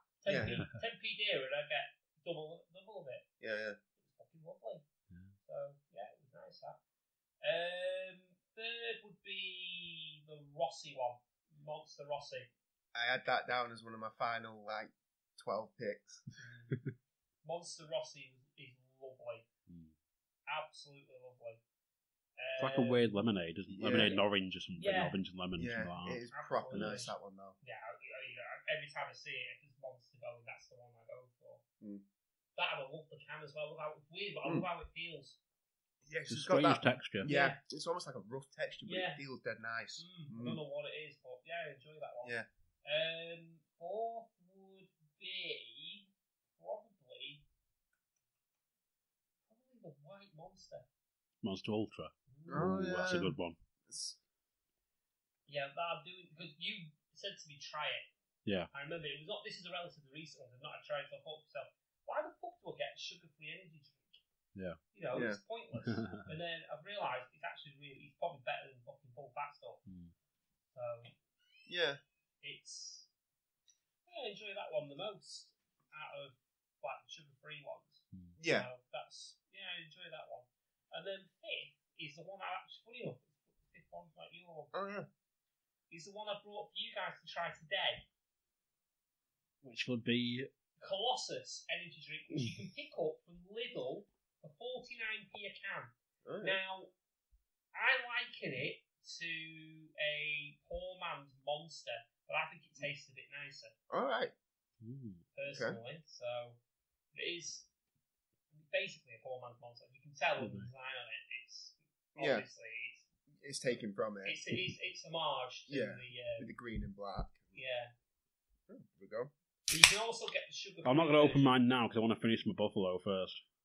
And because I'll be up all night otherwise I'm in work at 8 tomorrow morning. I'm off for the next 2 weeks. I'll be fine. Yeah, tell us what you think. I'll tell you what, it smells like Monster. Like cocktail does smell like, but yeah, it smells nice. You can have a sip of it if you want. Yeah, it's it.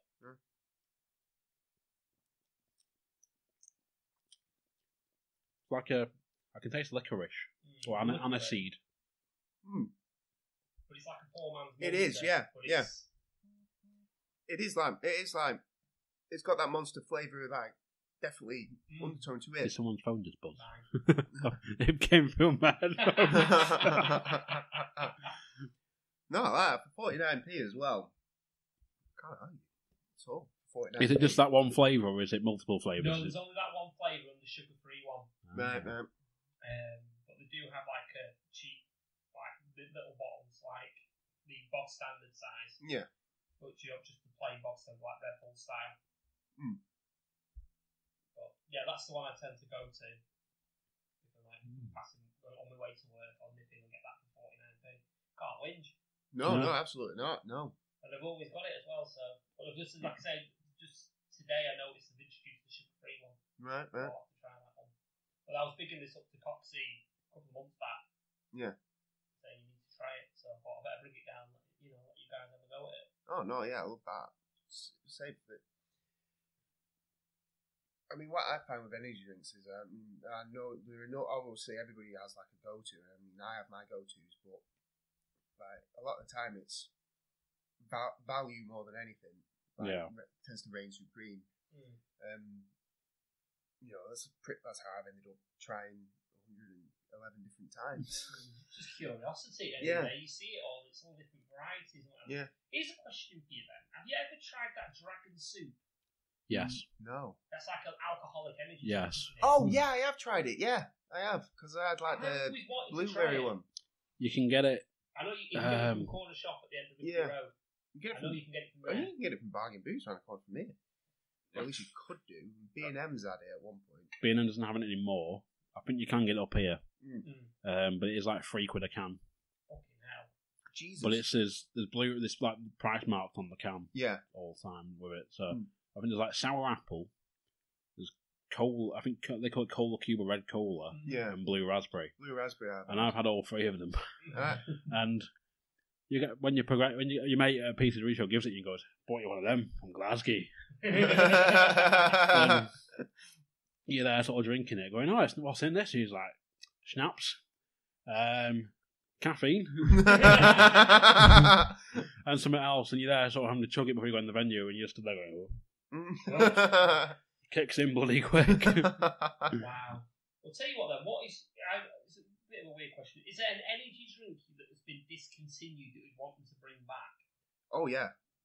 I've got one in mind. I was looking through before. We will get to my top 5 at some point, people. Don't worry. We will. Oh no, I mean I was looking because obviously I wrote all these down. I mean, oh crap, I forgot one. While he writes that down, I'll write the one. I'll tell you the one I want to come back. He might have come back, but I'm not simply donkeys.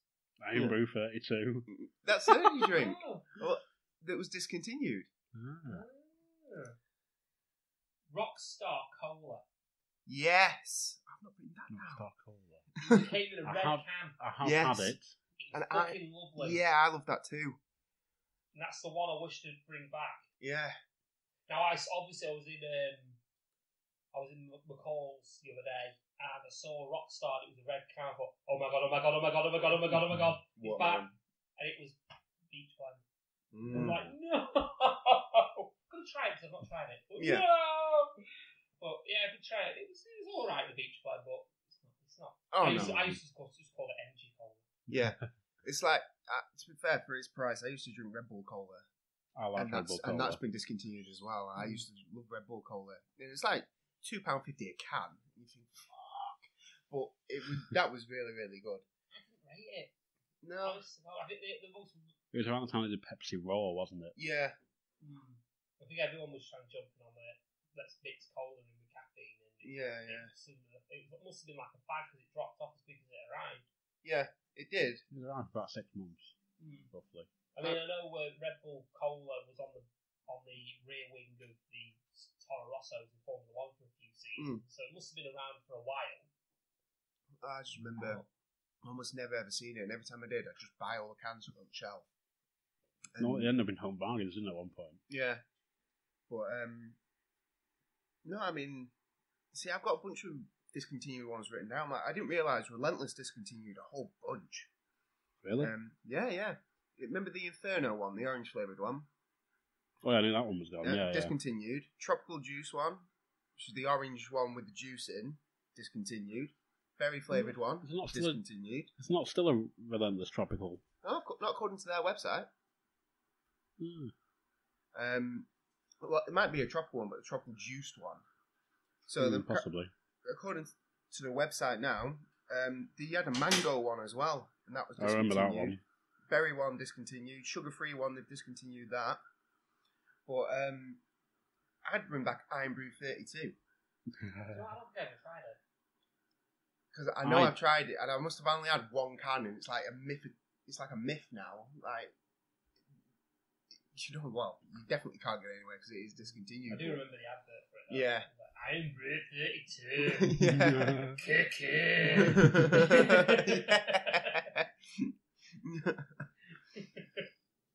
But no, I totally forgot about Rockstar Cola.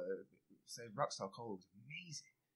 I liked Rockstar Sugar Free when that was about the white can. Oh yeah. But it was, to me, it tastes like bubblegum. Oh yeah, not put that. And it had that sort of same, like when it was Monster Zero or whatever it was, a Monster Low Calorie. The low calorie one, the blue one. Yeah, and that just tastes like bubblegum. Yeah, it does to me as well. Yeah, I had one of them the other day actually. But then, like we were saying on Rad, like the new Louis Hamilton one, meant to be black grape. Doesn't taste like black grape. No. It tastes like crap. Yeah. It's horrible. Yeah, I can't say. I mean, I ran. When did I get it? I feel like he's trying to. I think I went for a run one morning, and I ran to town from where I live up in Bispham Way. And I saw it in the shop, picked up 2 cans, ran back home, had one. I was just like, oh, that was a fucking waste of time, wasn't it? It was like it's there. I'll never buy it again. You know, I've tried it. I've had it to say that I've tried it. So I want the Rossi one back. Yeah. Well, that's it. I mean, that's the only thing that makes me worry a little bit is if they bring that out and discontinue something that you actually liked. You know, it's when Rossi will retire though. That's when they'll probably stop winding it down. Start winding it down. Yeah, won't be long. He's knocking on in age now, Rossi. Yeah. Well, sure, they'll keep it though. Well, they might do. They might do. It seems to be a popular flavour. Yeah, I hope so. It's one of my favourites. Like, you know, on the list. Anyway, you got what your list? I've not wrote it down like you. First one, they're in no order. So Monster Ultra, the white one. Yeah. Right. Which I've got in the fridge. Second one, Thingy Watermelon. Rockstar Watermelon. Yeah. But I also like the Zero Sugar one. Oh, the Killer Cooler one. Yeah. Red Devil, third. Yeah. Fourth, Monster Assault. The cherry one? That Yeah. is nice. I see, cherry makes me sick. I've tried it, just as I tried it. It makes me sick. Well, see, I think it was you or someone else telling me it's cola. I was like, it's not cola, it's cherry. One thing. Because I would have tried it before I said anything. Yeah, I think you tried it already and you were like, I'm sure it's cola. I was like, it's not cola. No. Oh, I don't know. I might be talking about something else. And someone else who knows, is there 4? Yeah, you're on 4. Yeah. I've done 4, have I? You've done 4. My 5th one, I'm going to go Relentless Apple and Kiwi. That is nice. But it has to be cold. Yeah, it does. Room temperature is not very good. Cold, it's nice. I'll second that. I mean, I've had it straight off the shelf and I can imagine it wasn't pleasant. But No. I put it in the fridge and it was really nice. Yeah. And he bought it from shop up there on Living Road. Yeah. First time it was cold. Yeah. He tried it. It was like, to him, it's like best thing ever. Well, it was new, wasn't it?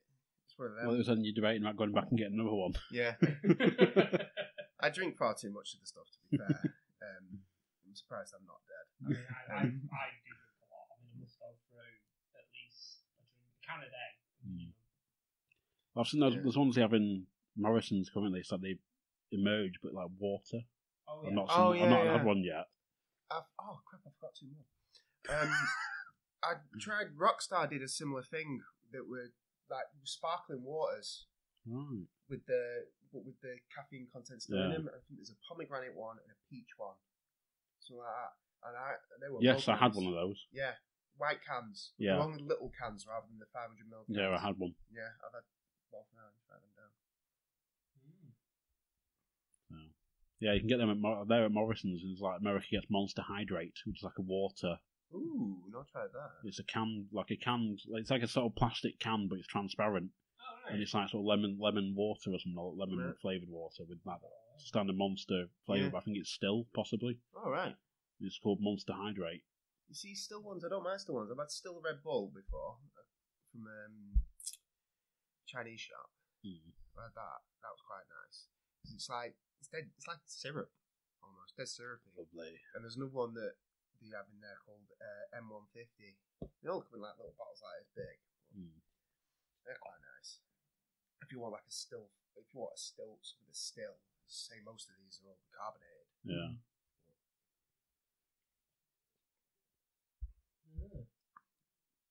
Are there any you want to know about?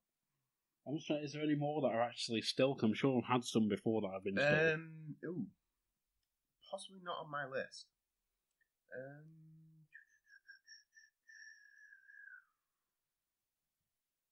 He's looking, folks. He's looking. If you're still listening. They'll be there. So I'm going, when you go to a break, I've got a sore arse here. I'm really away. No, I don't have any more still ones on my list.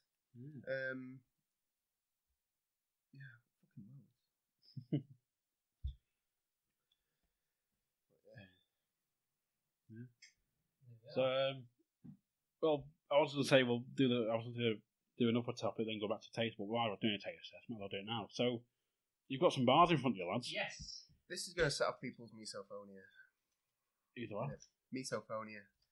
So, like, if they can hear you chewing food, you get freaked out. It's a fear of hearing people chew things. I got it from another podcast, so it's probably completely No, there is. I think that is actually the thing. Like, people hate the sound of someone chewing. Well, this other podcast I listen to purposely plays like there's a guy eating a banana, a pickle, an apple. They do this on purpose. They do this on purpose at the end just to wind these people up. And oh man, but it's actually a professional podcast as well. It's like they get paid to do this shit. Yeah, we've got Mars Choc Brownie. Yeah. Never had one. Neither have I. I've never seen them before. No. I got them in on a pound shop thing, and my phone's ringing. Hello.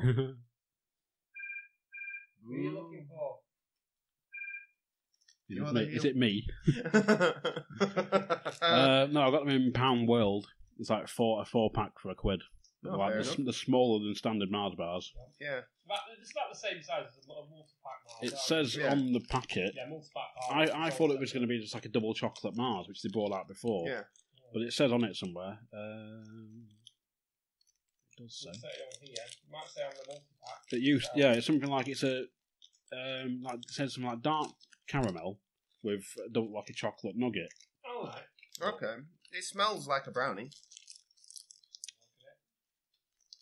See, I didn't get that smell. To me, when I tried it the other day. It does proper smell like a chocolate brownie. Yeah. See, I didn't get that, but.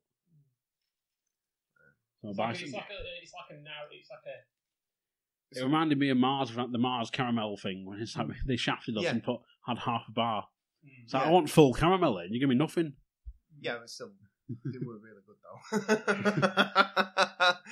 I'd had to put two together. What I miss though, Mars Midnight, dark one. Oh, they were so good. Yeah, I need to bring them back. Right. Sorry, misophonies.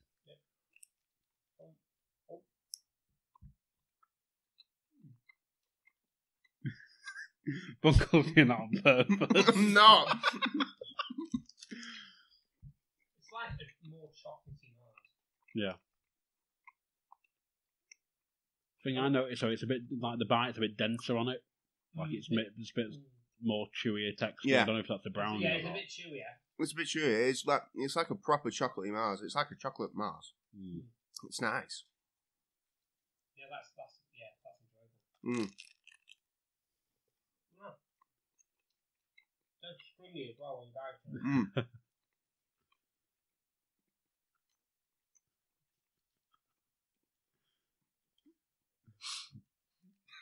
Yeah, that's extremely pleasant. Yeah. Mm. That's good. Not Mars Midnight, I think it's so nice. Oh, yeah. That's fine. But lucky for you, got another one there, Paul. Hey! So, do you want to just try some rock now? I'm joking. Tune in for RAD for that. I really want you to do the Marmite one first. On your request, I will. So I'll do the Marmite one first, and I'll do the other one last. The other one being ganja flavour, I'm trying to apparently. keep it a surprise, damn it. They know anyway. Practice snorting. So yeah, verdict on the brownies. Absolutely top notch. Yeah, like them. We'll probably go pick some up. You know, Absolutely. kids will be all over him. So. You'll get in there 10 minutes before Paul and Paul. There's none left. I bought 5 packs. I'd be like that meme with what's his name? Me and Beale out of it. And he says, "There is all gone." It's all gone. Just in tears.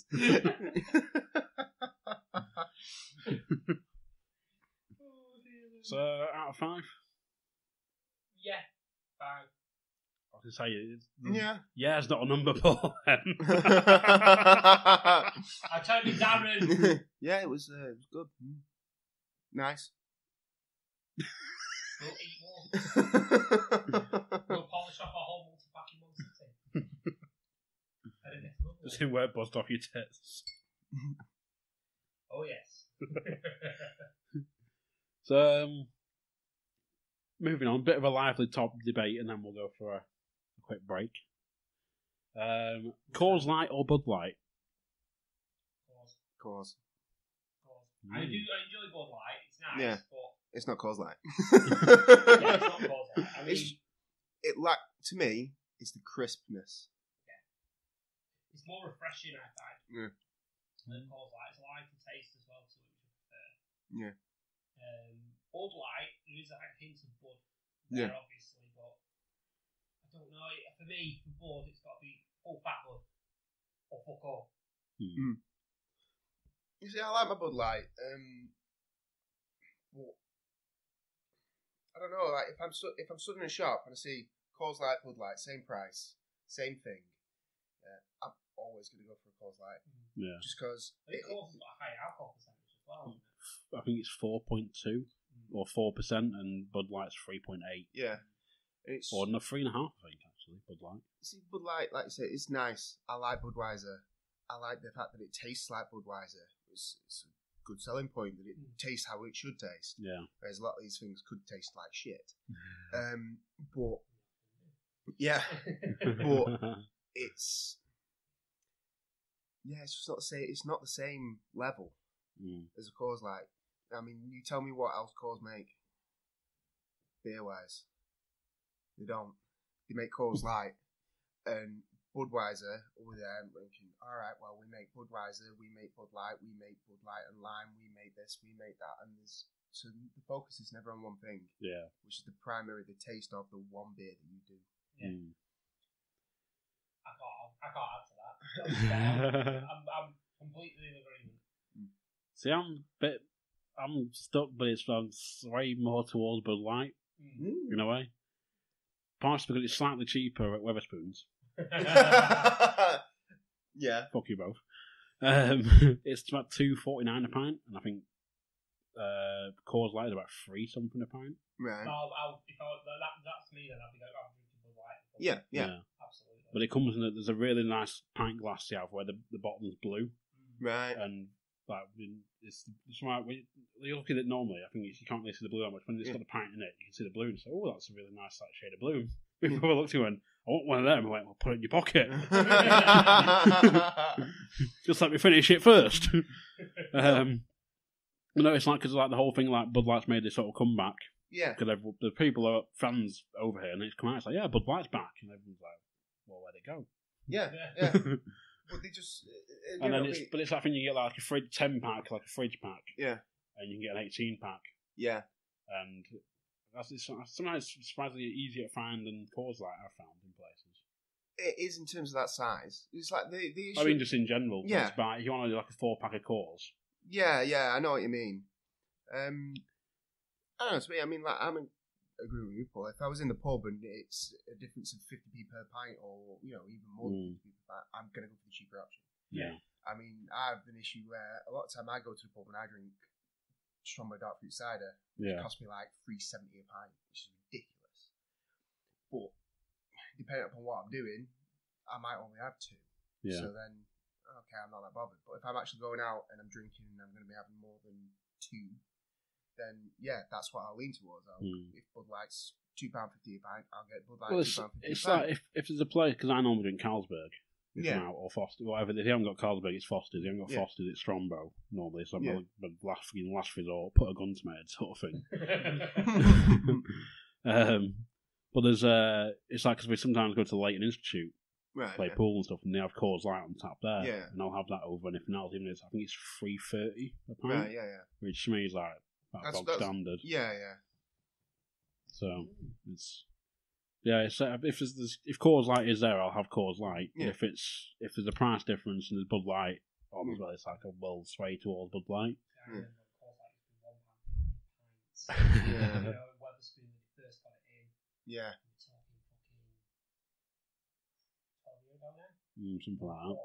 Like the cheapest night out ever. Yeah. It was amazing. If you didn't mind going round to South Shore, it was the only Wetherspoons in town at the time. Yeah. Never been in it. Never been in the auction. Not missing out, mate. I know. Considering Dan wants to do a pubcast at some point. Shit, hands, clap. Yes. So.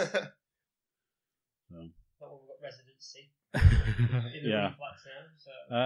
But yeah, it's one of them. It's like I was on Bud Light the other day. Yeah. And started with 1 can, and me and my brother split like a fridge pack, a 10-pack between us. Yeah.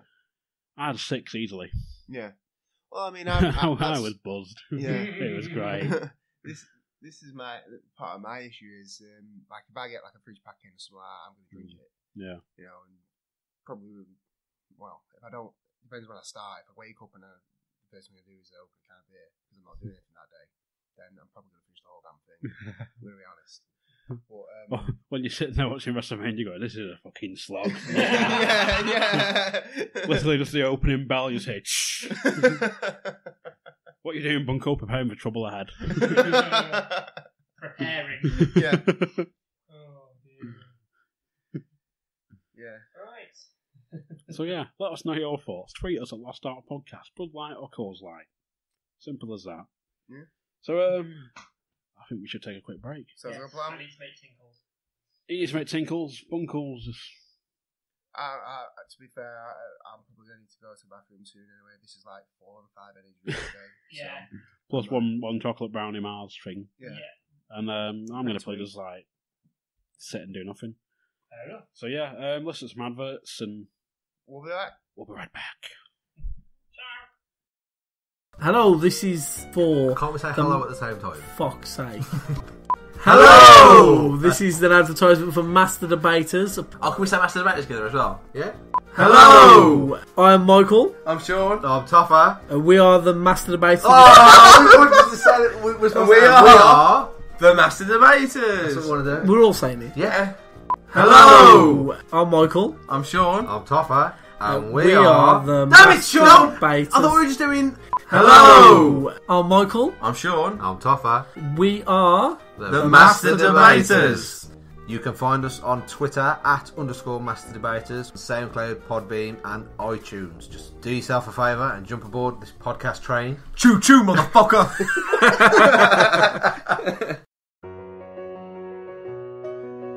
What is the Podern Family? This is Gareth from the Open All Powers podcast. This is Adam from Everyone Has a Podcast. This is Matthew McDonough from the Passersby podcast. This is Nick from the Epic Film Guys podcast. This is Eric Mocker from the Mockers podcast. Hey, this is Rick from Ice and the Face. Hey guys, it's Rad Dad Chad, J Mills, and Lil Man from the Full of Fiber podcast. Hey, we're Josh and David from the Scotch and Flicks podcast. Hey y'all, it's Juliette Miranda from the Unwritable Rant podcast. Hey, this is Bro from the World of Row podcast. This is Cyanide from the Little Geek Lost podcast. This is Paul from the Countdown Movie and TV Reviews podcast. This is Greg from the Sports Stands podcast. This is Knock from the Geek Yogurt podcast. We are you, podcasters coming together in a community to help one another grow. So follow us on Twitter @Podern Family and use the hashtag Podern Family in your tweets and retweet other people who do the same. Podern Family, where great podcasts come home.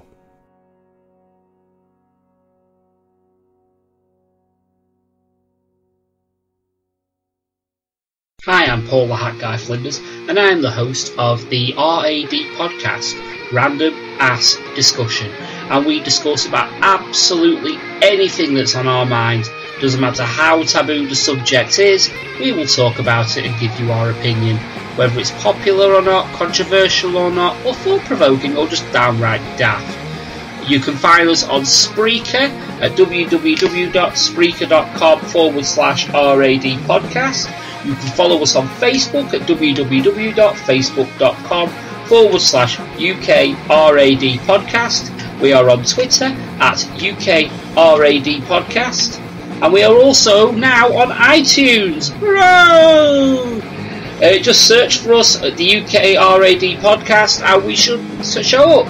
So if you're ready for a bit of random ass discussion, a little bit of comedy gold, and maybe a little bit of thought-provoking conversation, come over, join the fun. And just remember, there are plenty of podcasts out there, but not that many of them are rad. Now it's back to the lost art of podcasting / wrestling / keyfade. And we're back. Hello, I can tinkle. Paul's still here. He's had tinkles. Bunkell's still here. Hopefully, also listening. Hopefully. They will be, don't worry. I'm not worried. We're an on-demand service, goddammit. Exactly. Oh, yeah, don't get podcasts can be too long. Yeah, apparently. Yeah. Oh, well, good job this one isn't a long one, isn't it? I'll have to do an advert. Do you know what? I never get told that. I'll have to do an advert with Vinnie Mac impression. You listen to me, you son of a bitch.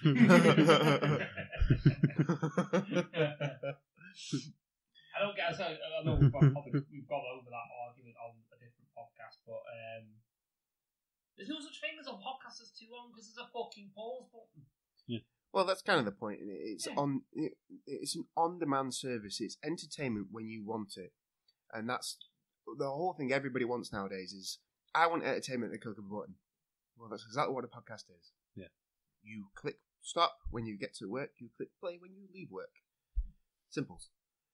I mean, if you use something like Spreaker, it saves it wherever you leave it. Yeah. So even if you go to a different podcast and you go back to the one you previously were listening to, it's still saved at that same spot you left it at. Yeah. Apple does that. Stitcher does that. Yeah. That's just it. I mean, everybody has everything has an app. So every phone, you download an app to get your podcasts. All of them save where you were. So then you can move around and pick whichever podcast you want. So if you change podcast and go back, oh look, it's exactly where you left it. Yeah. I mean, it's no such thing as too long. So normally stop someone mid-sentence. Yeah. The most basic definition of on demand is pressing pause. Yeah. You know, it's the most basic on demand. Yeah. I want to listen to it now. Yeah. It's all it is. So these people, I need my podcast to be 15 minutes long, but it needs to be for my commute. We'll get an hour one and cut it in 4. There you go. Yeah. As simple as that. I hate people who moan about time length. Yeah. some of my podcasts have gone on for 3 hours. Yeah. Yeah. You know? So with ours, I'm lost out of wrestling. Yeah. Yeah. Well, We've been audio bombed. It wasn't me. He says wafting. hey, anyway, shall we move? I've got. Have you heard Mr. Buckethead? Yes. Yes. Lord Buckethead. Lord Buckethead. Get it right. Sorry, not Mr. Buckethead. Or bow down to Lord Buckethead. I am bowing. I'm bowing now to Lord Buckethead. I mean, he took on. Did he take on Theresa May in her home constituency? Yeah, I think it's Maidenhead or something. Maidenhead, yeah. And he was also there with Elmo. Yeah. Oh, yeah. A guy dressed as Elmo who managed to get, was it 3 votes? So he got 3 votes. And Buckethead got 49. Buckethead got 49. Excellent. But if I lived there, it'd be 50. yeah, me 51. But he actually had a legit sort of. He did have a manifesto. Oh wow! Now Bunkell's not heard this. No, I have not. I've read it before, and I was. Coxy's read it, and I was put beside when I read it. So, would you like to hear what Lord Buckethead's manifesto was that he put together to take on Theresa May, the Prime Minister? Absolutely. Right. Number 1, the abolition of the Lords. In brackets, except me. Yeah, no, that's. Number 2, full facial coverings to be kept legal, especially with bucket-related headgear.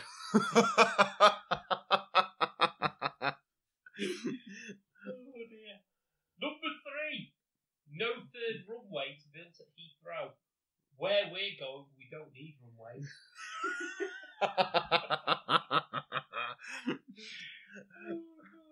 Number 4, CFAX to be brought back immediately. With the Oracle and other teletext services to be rolled out by the next Parliament. Oh God! Do you remember playing the Oracle, the little teletext quiz game? No, I don't. On Channel 4. It was brilliant. There were different questions every day. Fucking hell! Every day. I remember my parents looking on like CPACs and teletext and stuff, and I was like, "Why am I reading on a TV?" Do you remember there was also dating ads on there? Yes. You used to have dating ads on CFAX. Not CFAX, teletext it was, wasn't it? Yeah. And only that, you could book a holiday on there. You could book holidays on there. You could book a holiday on your telly. I remember that. Peter Kay says it booked it, packed it, fucked off. I remember the other one, if it was like Nickelodeon or something, you'd have to like go on to check our CFAX on teletext to enter a competition. Yeah. Before the days of the internet, he's like, press the button on the remote.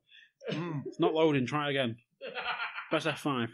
I can't read, it's come up all jumbled. The signal must be going. Number 5. Regeneration of Nicholson Shopping Centre in Maidenhead. Almost legitimate policy. Yeah. To be fair. Number 6. Buckethead on Brexit. Right. A referendum should be held about whether there should be a second referendum.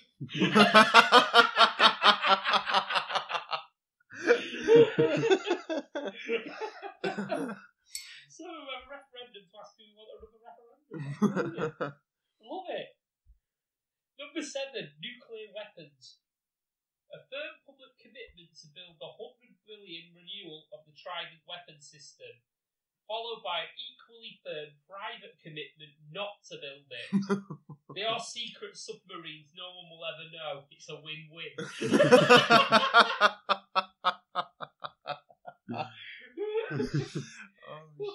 Number 8. Nationalisation of Adele. In order to maximise the efficient use of UK resources, the time is right for the great British assets to be brought into public ownership for the common good. This is to be achieved through capital spending.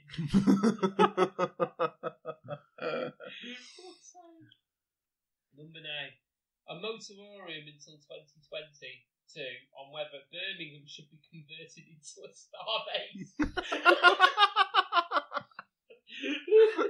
I think this needs to happen. I think it does. Number 10. legislation for the hunting of fox hunters.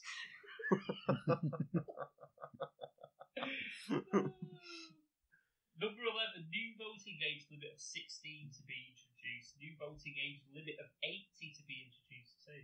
That's almost sensible. I think that is sensible. That's actually spot on. Somebody was it the Lib Dems that had actually put, or Labour, one of the two would actually put that in the minimum voting age to go down to 16.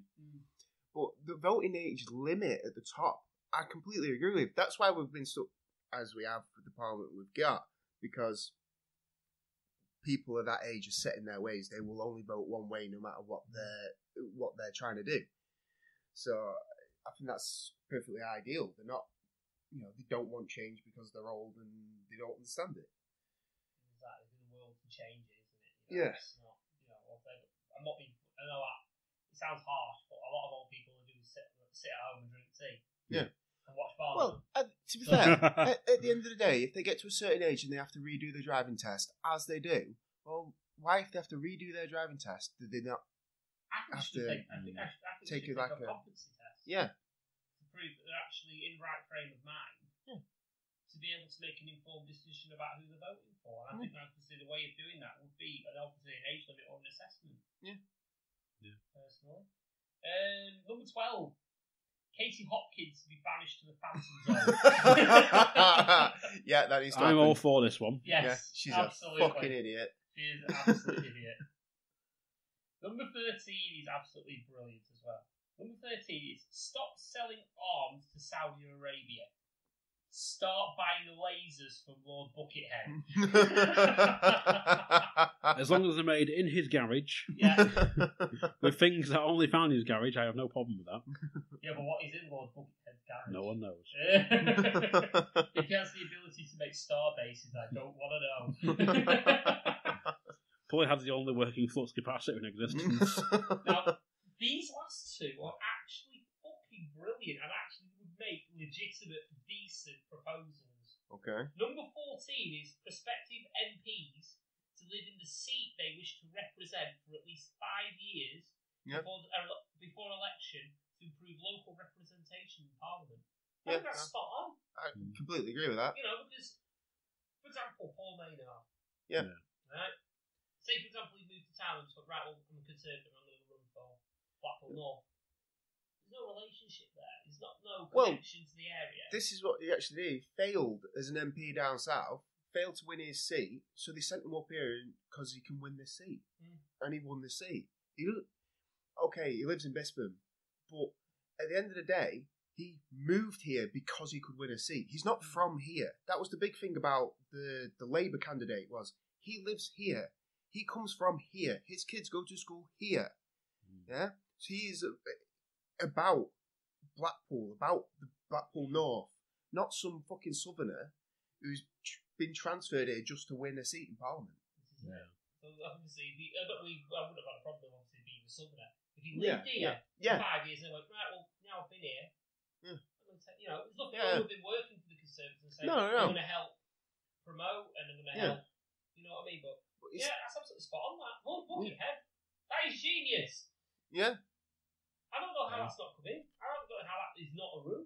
I don't know how it's not a rule, because there's the other thing that you see where, like, some of the bigwigs lose their constituency, and then they just get moved to a different one and say, oh no, they're the leader of this one now, because they won it. Because they won them in Parliament. Yeah. That's the only reason. Number 15 and the last one is free bikes for everyone to help combat obesity, traffic congestion and bike theft. That's pretty good. I think that's spot on. Yeah, that's really good. If you got a cheap bike for somebody, what, 60 quid? Yeah. And you'd you'd save on pollution. Yeah. You'd save time because there'd be no less traffic. Yeah. It's a cracking idea. I think that's a really good idea. He starts off pissing aside funny and actually gets more relatively. He gets actually some good points. He just actually got quite a few good points in there. Yeah. I want to know what party he represents, unless he's an independent. Yeah, he's an independent, the Buckethead Party. I can imagine a few more of them. I can imagine a family of Bucketheads. A family of Bucketheads, like Lord Buckethead, Lady Buckethead, Dame Buckethead, Sir Buckethead. Oh, with the dog. The dog. Wolf Buckethead. Like his dog's lying in his bed, he goes, "Alright, so Buckethead. For dinner is ready." What's for dinner today, Daddy? Domestos. Served in a bucket. Oh yeah, chicken. I'm surprised there was nothing KFC related in his manifesto. Yeah. All food must be served in some sort of bucket-sized container. Every car must have a bucket seat. Yeah. To be fair, like he made some good points though. I know. Obviously, it was a comedy gimmick. He wasn't planning to win. A gimmick, probably. was he? Well, but how dare you, this Lord Buckethead? Well, to be fair though, at the end of the day, it's like each party always has their own merits, but you can't vote for half of them. You can only vote Tory or Labour. Yes, because if you vote for anybody else, you have wasted your vote essentially. Even if you agree with, say, like take the Lib Dems for example. Even if you agreed with their policies, you agreed with what they wanted to put forward, you cannot vote for them because they will not win. Yeah, they will not win. The only thing that will happen is they'll say we will or we won't do a coalition if we end up in the position we are with the Home Parliament or whatever it may be, and then they'll end up, well, like Nick Clegg did, went and did, coalition. Not a single Lib Dem policy was passed. Not a single one. Yeah. And he was the only one who got foretold the future, though. Yeah. With the fucking barcade. White collar wrestling. Yes. That was fucking brilliant. Yeah. The coalition and all that. Yeah. Christ the Drew Gale. We predicted that shit. What is a Tory? What is Labour? But, oh yeah, the finishing move for the name as well. Fucking Home Parliament. Yeah. Modified Doomsday Device. Yeah. Oh god. Another tag team move, the WMD. Then they go, we haven't got them. Or Trident. Let's use a referee for that one as well. Yeah.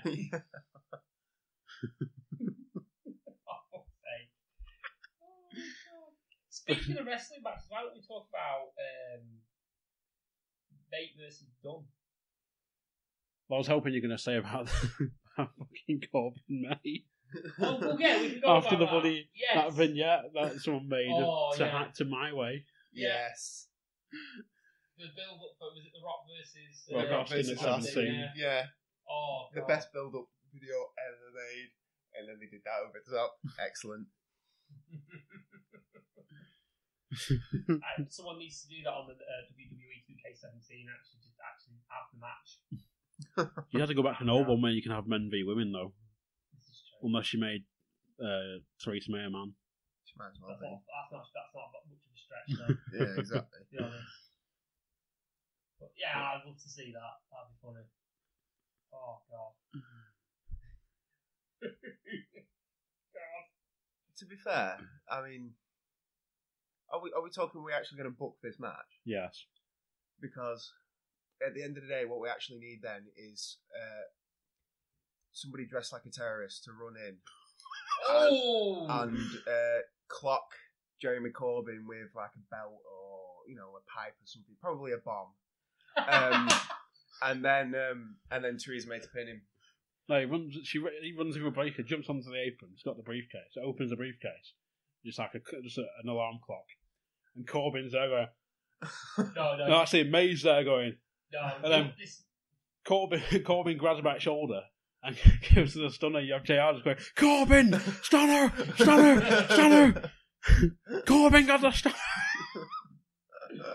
What it really needs, is obviously you need to start the match and you've got to have May beating the living shit out of Corbyn. Absolutely laying it into him to the point, and then obviously starts fighting back. There's a big hope spot. Yeah. Gets knocked down again. She's still kicking shit out of him.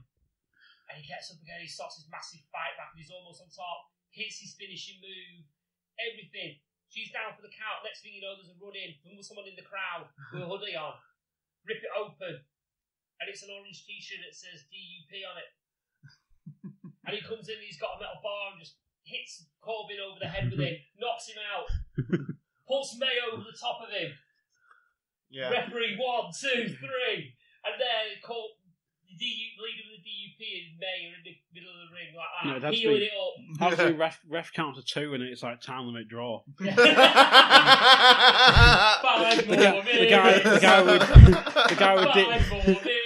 guy with DUP on his shirt just like slowly rips his finger off and you just see the blonde hair. It's, Whiffle. It's like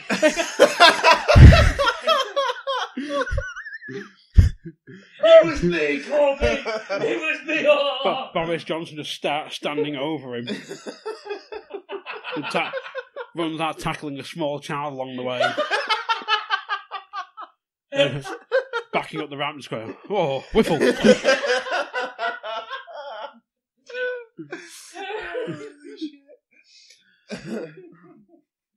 You did it, Boris! You sold your soul, Derek! Johnson! Oh my god. So, Boris, what do you have to say for yourself after that horrendous attack? Oh, Whiffle.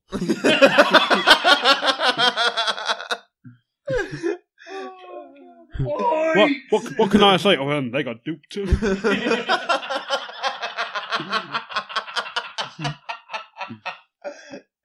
Oh my god, I never realised that fit. Someone's ringing. Oh, the phone's going on. Hold on. Oh, Crack on. Crack on? It's topic time. Oh, we can talk about bait versus done.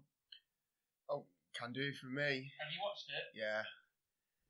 It's amazing. I don't know what that was. When we first started discussing it, you'd not seen it, had you? No. When we first started discussing it, I hadn't seen it, and then I sat down and watched it. It must have been the morning before. Right, so I was just trying to catch up on NXT because I was watching other ones before it, and then I watched it and was like, everywhere! Yeah, everywhere. That was the message I got, actually. Yeah. I'm sure it was something along the lines of just what's bait done. ... Everywhere. Yeah. I mean, when you've got an American crowd and they're all chanting UK, yeah, UK. Well, America's not known to be the most welcoming of foreign. No. You know, that shows you how good that match was. Yeah. You know, it's one of the matches where you think, right, what were the good bits and what were the bad bits of the match? And you can't think of anything because it was that fucking good. Yeah. Tuesday, 4:20. I have watched Bait v Done. ... One word. Everywhere! How good did they both look? Oh no, they both came. Oh man, fucking amazing. I mean, I'm trying to think of things that stick out to me is how can you make an aeroplane spin that fucking good? I know, because I hate that move. It looks shit, doesn't it? And then all of a sudden, he's like, he doesn't do anything that damages you both. But, and the fucking speed he went round was like, fucking hell, he's really quick, he's going to take off. Yeah. You know, it was like, wow. And then, obviously, he sort of sold it brilliantly. Yeah. The selling in the match was amazing. Oh, yeah. So I can't think of anything that I would change. I know that Jim Cornette said that he thought the punches looked weak and he didn't really like it. But I think I know the spot he's talking about is where they're head to head, and like they were just like winging it, punching each other. Yeah, that was designed to look that way. They're supposed to look tired. They're supposed to look like it's just like giving everything, and that's the last resort sort of thing. And like Tyler Bates better than I expected him to be. He's better than I thought he would be doing the where he does the Phoenix splashes at the top. Yeah, and I was like, okay, did not expect to see something like that, but it was good. Again, the booking was great in that it's who hit their finisher first. It wasn't, oh, he's done a finisher, now he's done his finisher, then he's done his finisher twice more, or he's done it from the top rope. Or something like that. It was one fall. It was one finisher, finish. And that's how a story should be told That's to it. me. I mean, it's the attempts of trying to get the finish. Yeah. I mean, like, for example, the time when Dunn tried to put bait in the flatliner. Oh, yeah. And he managed to counter it with that fucking sick-looking DDT. Yeah. Out of nowhere. It was like, wow. Yeah. You see, the thing is, that DDT is out of nowhere. Randy Orton's RKOs, I'm fucking somewhere because I can see it coming all the time. Yeah.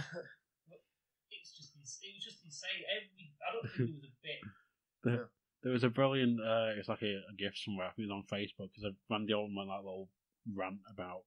dive. Yeah. Because he hates indie stuff, and then there's a PWG show where they were all just doing RKOs on each other.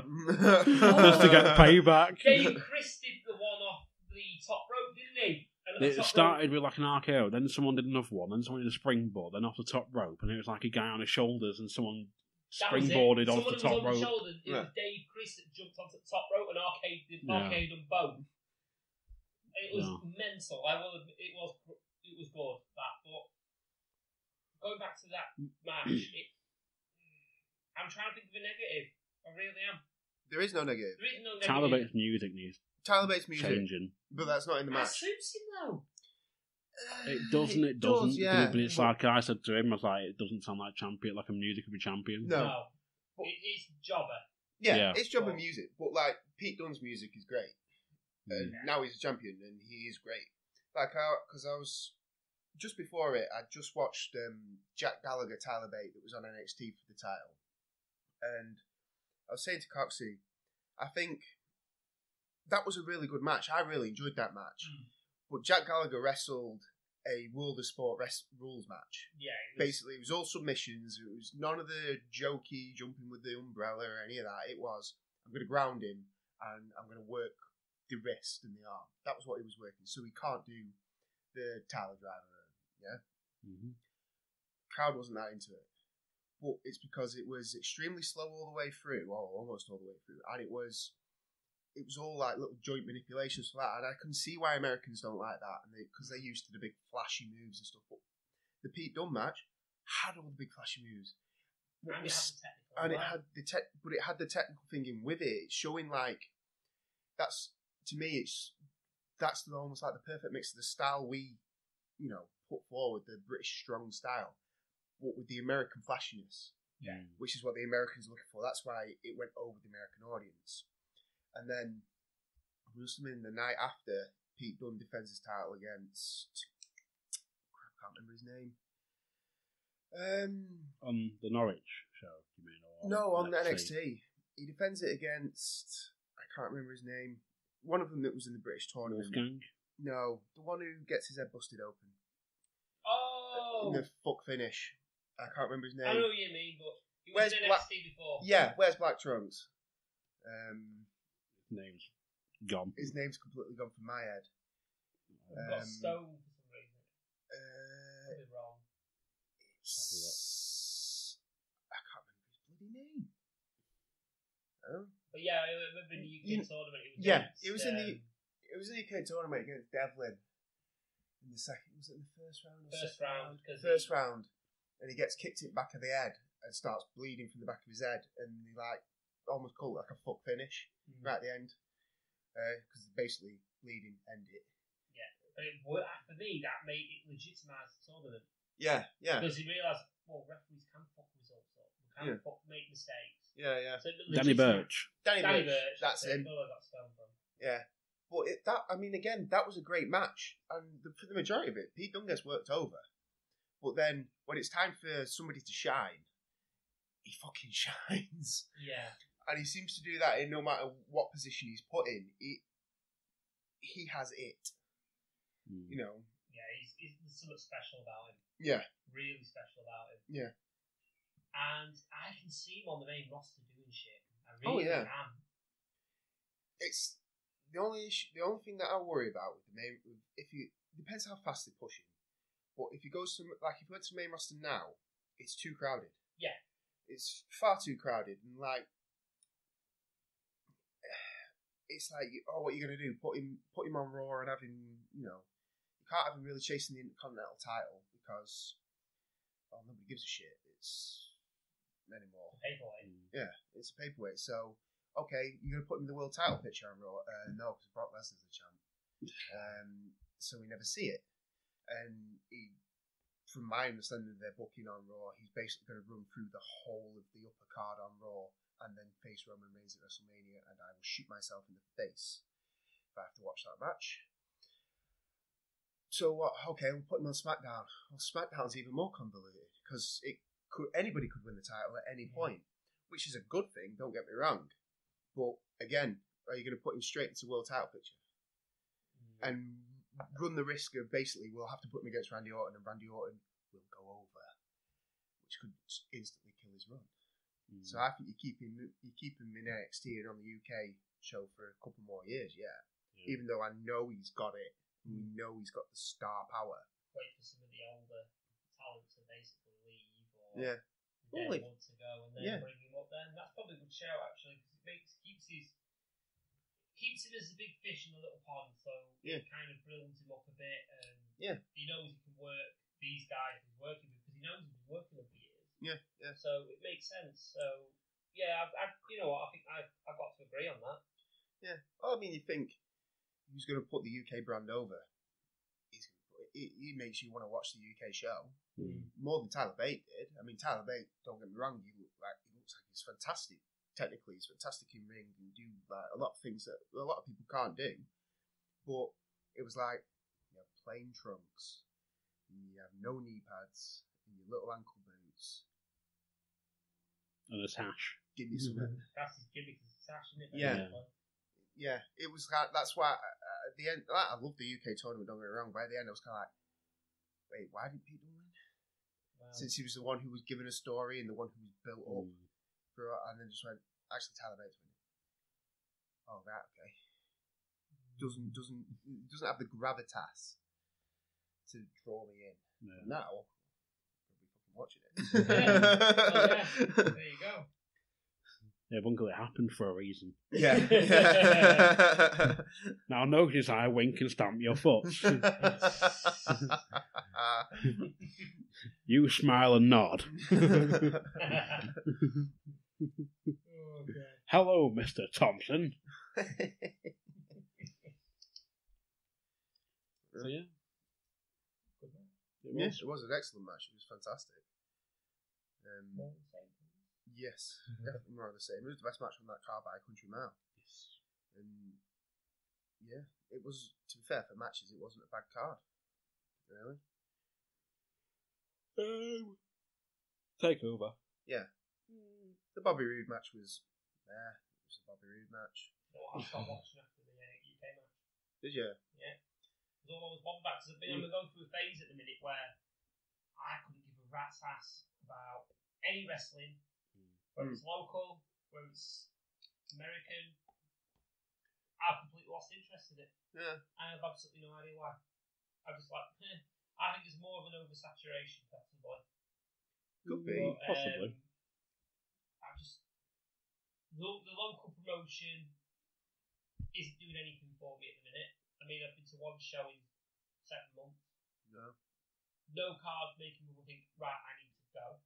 Yeah. But at the same time, I'm blaming the rise of companies like What Culture, the UK tournament, even taking all the talent, putting them under contract to say, potentially, you can't work for that promotion. Yeah. And I think that's what's happened to, I'll name it, PCW, I think. Because you've not seen the likes of Dave Mastiff since November. Right. You've not had... Mastiff and Rampage. Not even Rampage was going before then. You've not got Kirby that much anymore. But I think it's because it's signed exclusivity contracts to certain companies, so they can't work. Yeah, you see, I found something interesting. I was reading about the British talent that's in WWE, and that I think it was Pete Dunne, Tyler Bate, Trent Seven, and Wolfgang, was it? They signed extended deals or something? Yeah, they've signed contracts with the WWE, but it allows them to continue to compete over here in other companies. But whether that was just the companies that are now becoming affiliated with the WWE, I don't know. I mean, to me, I haven't watched. I haven't been to a PCW show in years. Literally. Because, again, when the prices started going up, and it became less about seeing good UK talent, and it was, here's this guy we brought over, here's this guy we brought over. And almost every match was some guy I've never heard of versus some guy that was good 20 years ago. And I was just kind of like, so why aren't the talent I've been watching since day one getting these matches? Well, do you know what I mean? So it's like, to be fair, I can't name it. It's like, well, I'll tell you what, they brought Hardcore Holly over and D'Lo Brown over, which is one of the ones that I went to many moons ago. First weekend of that. Yeah, I watched it. You watched it, you didn't go? Did I not go? I don't know. I thought I went. The third weekender. I can't remember. I was probably hammered if I was there. November. That was a lager show. Well, that was my first weekender. Oh. My first weekender. Your first weekender. Where it was. But they ended up, they wrestled each other. Yeah. Why aren't they wrestling talent to put talent over? Yeah. From here. Yeah. What was it? Rene Dupree who came over. Yeah. Wrestled a guy I'd never seen before, who'd never been on a PCW show before. Yeah. Why? Why isn't he putting over somebody who's come up through PCW, who have been watching since day one? Yeah. And they did the whole like Dave Rain against the imports type thing. Never went anywhere. Yeah. Just stopped it.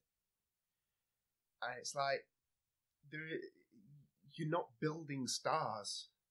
So why am I coming to watch it now? Now we can't get the big stars or the people that we've already seen, and the talent that you had created no longer comes to the company, no longer is working there. Why am I now? What's there for me to be drawn in? Do you know? He's trying to draw you in with the academy guys. Yeah, that's like the new thing going forward. Yeah, I understand that. That's fine. But at the end of the day, if any of them are any good, they ain't going to be there long. To be fair, there are a couple of really good ones. I mean, Philip Michael's decent. Really is decent. But you've also got, you've not seen Jenny B for a while. True. And that's because she's wrestling down at Bellatrix and things like that now. So's Lauren now. Lauren's now got to the semi-final. Yeah. In one of the tournaments down at WAW. So she's going places. But she's fucking great though. Yeah. Probably not much taller than the glass on the table, but she's fucking great. Yeah. Other than that, you've got Jimmy J, maybe he's half decent. Other than that, it's... You see, I'm looking at the cards and I'm thinking, I don't recognise any names on there really. I recognise Joey Hayes and Danny Hope. Well, but then we started on Danny Hope. Exactly. Wow, that made me want to go watch. Joey Hayes, he had that heel push, right? Like at I'm talking years ago when I used to go, and it just went nowhere. They never did anything with it. I think he's like a tweener now, isn't he? Essentially, yeah. He's a tweener now. It's like, I don't know. I mean, I don't. One of the guys I used to go watch was Lionheart, but again, I don't remember seeing him on any cards. He's been shit. Recently he's been shit. Yeah. I mean, there was always that thing. I always had that issue with him that, basically all your moves are stopping from other people. It's like you finish as a rat bottom and frog splash. It's like, watch this on TV for free. Yeah. Come up with something original. But then again, there are only so many moves that you can do. And he was great on the mic. I thought he was. And then he had the Chris Travis feud, which was great. But there's none of that now. There's nobody drawing me that saying, it's worth me going and spending 50 quid for a ticket or whatever it is nowadays. Yeah? 75 for a weekend now, isn't it, roughly? Jesus. I thought it was, it's 50 just for tickets. 50 for tickets. The last one was 40 I paid for a weekender. Sorry, You knocked a tenner off for whatever reason. Yeah, it's about 50 quid for the whole weekend, but if you want like that's standing though, GA. Yeah. If you want to be seated, you're talking 100 and something. It's ridiculous. I mean, I remember we started going because it was like 12 quid for seated. Yeah, front row. 12 quid. You're not going to knock it for 12 quid, but for 50 quid or whatever it is, just to stand up. I mean, no offence, but I mean, after an hour and a half, you don't want to be fucking stood up anymore. And it takes away from the experience of actually being there. Unless you like us in our beds, just shout all the way through. You know? That's what we do, isn't it? Well, when we were there, we just come up with all sorts of different chants. Yeah. I remember one time, Lesson Rees versus Rhino. Right. And we got the whole building singing Bohemian Rhapsody. The guy looked like Freddie Mercury at the time. Even Rhino was singing it. So, well, there you go. It was fun. I enjoyed that. I think I started singing Bohemian Rhapsody while I was dressed as Shaun out of Shaun of the Dead. It was a Halloween show. Oh, right. I'll give credit to Darren because it was his idea. What we did was it was an afternoon show and there was an evening show. Yeah. And the morning show we went pre-Winchester as our costumes because he went as what's his name now? Ed. Yeah. He went as Ed. Right. He had the t-shirt and everything. Yeah. And we just went as well. I had the red ink on the pocket and everything. The evening show, I tied the tie around my head, sprayed a bit of blood on me. Yeah. Darren proper zombied up. Right. Had the chains. Oh, nice. And he just bought the I've Got Wood shirt, and that must have cost a few quid. It's an official t-shirt. Yeah. And just sprayed it full of blood. I was like, what are you doing? Yeah. I was like, I'm getting into character. That's cost you a fucking bomb, Mars. Oh, well. Yeah. It's fun, isn't it? Fair enough. Money, sense. Yeah. That's what happens when you have no kids. But he did it. To be fair, I credit where credit's due. It was fucking amazing. Yeah. I mean, I remember one time occasionally we do go dressed up. And I remember one time we went for the first WrestleMania screening that we went to. Decided to all go as fancy dress. Right. Simon went as fucking what's his name? Stallion. Oh. Actually dressed up as Stallion. Yeah. He just looked like a gay pirate. He looked more like Paul Burchill. Fucking Randy Baggage. Baggage claimed. Darren dressed up as Greg Lambert and pulled it off. Nice. Phil, best outfit of the lot. And do you know why? Because he went as Mark Adams, Magic Mark. Oh, yeah. And he borrowed Mark Adams' old outfit. He brought it to the show because we said we were doing a costume. Yeah. Mark chimed in, went, well, I've got one of the spare outfits if you want. I'll leave it behind the merch stand. Nice. So, for the whole show, Phil was wearing Magic Mark's old ring outfit. That's brilliant. It looked fucking the nuts. Yeah. I even let him have my old Guitar Hero microphone as a prop. Yeah. He looks amazing, to be fair. Pants and everything. Pants, the waistcoat, the lot. Nice. So, but yeah, other than that, I've not really done. I went as a really shit looking Paul Heyman. Right. So I was on a budget at the time. I just put sticker ECW on the hat or black hat. Right. Black hat, trench coat. Yeah, well, that's for a massive old brick phone and just walk around like that. Yeah. I actually got asked who it was, and I thought, yeah, my outfit's shit, innit? But oh well. Just get the mullet at the back. I tried to get hair extensions, but Got in. So, but anyhow. Oh, any more topics? We've loads, mate. Oh, still. What? It's going to be a long show, mate. You're in for the slog now. Fair enough. We can cover these probably really quickly. These like the revisits I've got. So mainly for you. Okay. First one. You want one dipping sauce, you can choose like sort of a sauce for one sauce essentially. What would it be?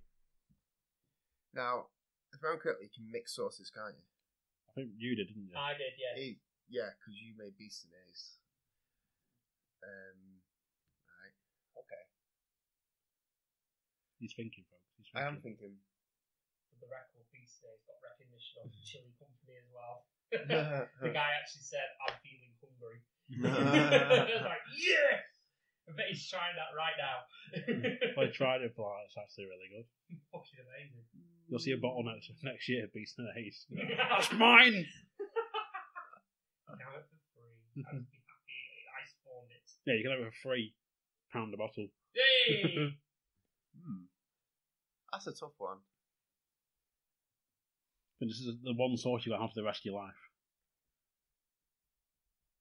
Doesn't matter where it is. I'm thinking, it's going to have to be mix of ketchup and mayonnaise. Special sauce. Fancy sauce. Yeah, it's going to have to be. Because I can pretty much put that with anything.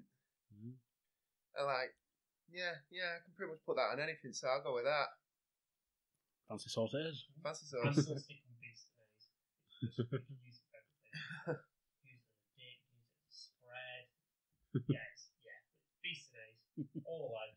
Goes with everything. I went today your kids start school like, kids, I've made your butties. you got ham and beef todays. So I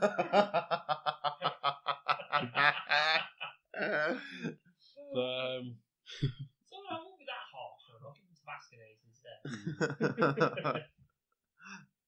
So yeah, next one. You're in the supermarket. Yeah. And a zombie apocalypse breaks out. We spoke about this before. We did, but you're not recorded it, so... No, I haven't. So what hour would I take? Yeah. You have to read it out, because obviously you only did it on our show, so... Yeah. Well, like I said, we've discussed this before, and I know you guys discussed it on the rad. Because, I mean... It always does depend on your supermarket. It depends where you are. Part of me thinks I'd take, like... You know, like the household... It's not household, that's not what they call it. But you know where, like... Domestic stuff. Yeah. But again, it depends what there's down there. Just because I know, I'm pretty confident I could make like weapons because I have a chemistry degree, so I'm pretty sure I know what goes into what, and I can make some. Make some. It's a road. Call them hazardous materials. On the record, your name is. But no, I've just. So, you see, again, but that's only useful if it's somebody like me. If there's somebody down there who doesn't know what they're doing, then it becomes no use to you. Yeah. But again, that's why I think it almost will give me like a niche opportunity, because I'm not actually going to have to fight anybody for that aisle initially, because nobody's going to want it. Yeah. So rather than immediately having to get into like a fight with someone, say for the fresh food or say for like a refrigerator aisle or something like that, I go straight to my aisle. No scrap, no nothing. Wall it off, build fucking shit. Yeah, and then I'm in. Yeah, all you people are still fighting over food. Yeah, I'm in. I'm ready to start trading. Yeah. So that's my way of thinking about it. You know, who wants a chemical bomb? Yeah. Who wants to blow up half the supermarket? Yeah, exactly. You know, who wants to come and cause me shit? Well, tell you what, die. You're dead. For some reason, I could see your head just throwing bombs out and singing all by back. Shut up. Just climbing random shelves and just throwing them places. Like, that's the clothes gone. You're just making him sound like a really dodgy boss from, what's it called? That game, Zombies in it. It'd be a good joke if I can remember what the fucking game's called. Dead Rising? That's the one! That'd be Bunkell. Yeah. Yeah. He's like, right, I've got a chainsaw, a fan, and like a stick. I'm going to make a bomb out of these. This week on the Guyver. This week on Bunkell. Well, I think I'm going to have to change my answer to what I said. Yeah. Because I said I've gone the fruit and veg aisle. Yeah. But I think I would change it to the international aisle. Yeah. All the international food, because you've got a bit of everything on there. You have, but... A bit of everything. I consider it like, if you ever played a Final Fantasy game, yeah, briefly. It's more of the general store rather than the weapons store. It's got a bit of everything, but it's all shit. Say if you're in Tesco, because in Tesco you've got one side it's like olive oil and stuff, and the other side you've got your American cereals, you've got like Jamaican like ting and stuff, and you've got Polish stuff. Yeah. That's the only thing that came to mind was then you got chicken seasoning, so like fried chicken. So you'd be like, you're like put it on marshmallows, go, let's just see what works. Why not? You can experiment. There's all sorts of different shit there. Why not? You'd have to do a covert ops, the rotisserie bit, and steal a chicken. I can trade. Trade for a chicken, split it in half. So I'll season it, and you can cook it. So there's no different things you can do. And also, I've got all the oil, the cooking oil. And it can be a self-defense mechanism because I can just pour it just outside my house. Just put it light and they go, just leave it now and it'll set itself on fire. Yeah. People will slip on it and I can just chuck it. Trade for a lighter or a box of matches. Right! On the plus side as well, I can cook some chicken out of it. Or resort to cannibalism. Go say that, I think that's someone falling back the leg of that. I've got medical supplies. I'll trade you. Yeah. It's like, my aisle's down the other side. Like, you better start crawling. Yeah. I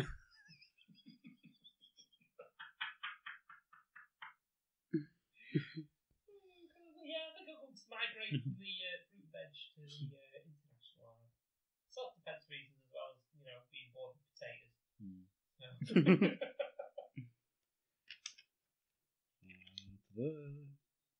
I've got two other topics with Bunkell on the phone, and we covered two already.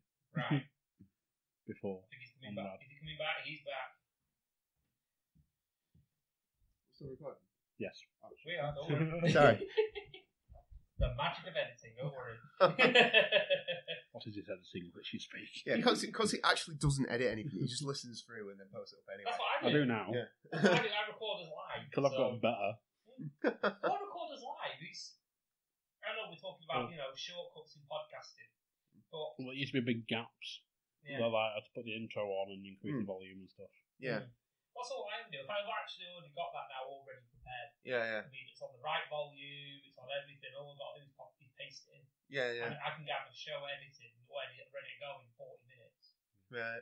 All the waiting is the uploading. Yeah. And get it onto the program. That's all it is. There's no work really. So. Yeah. But yeah, that's because I'm lazy mainly. So yeah, Paul swaps the world food aisle. Well, that's a good aisle.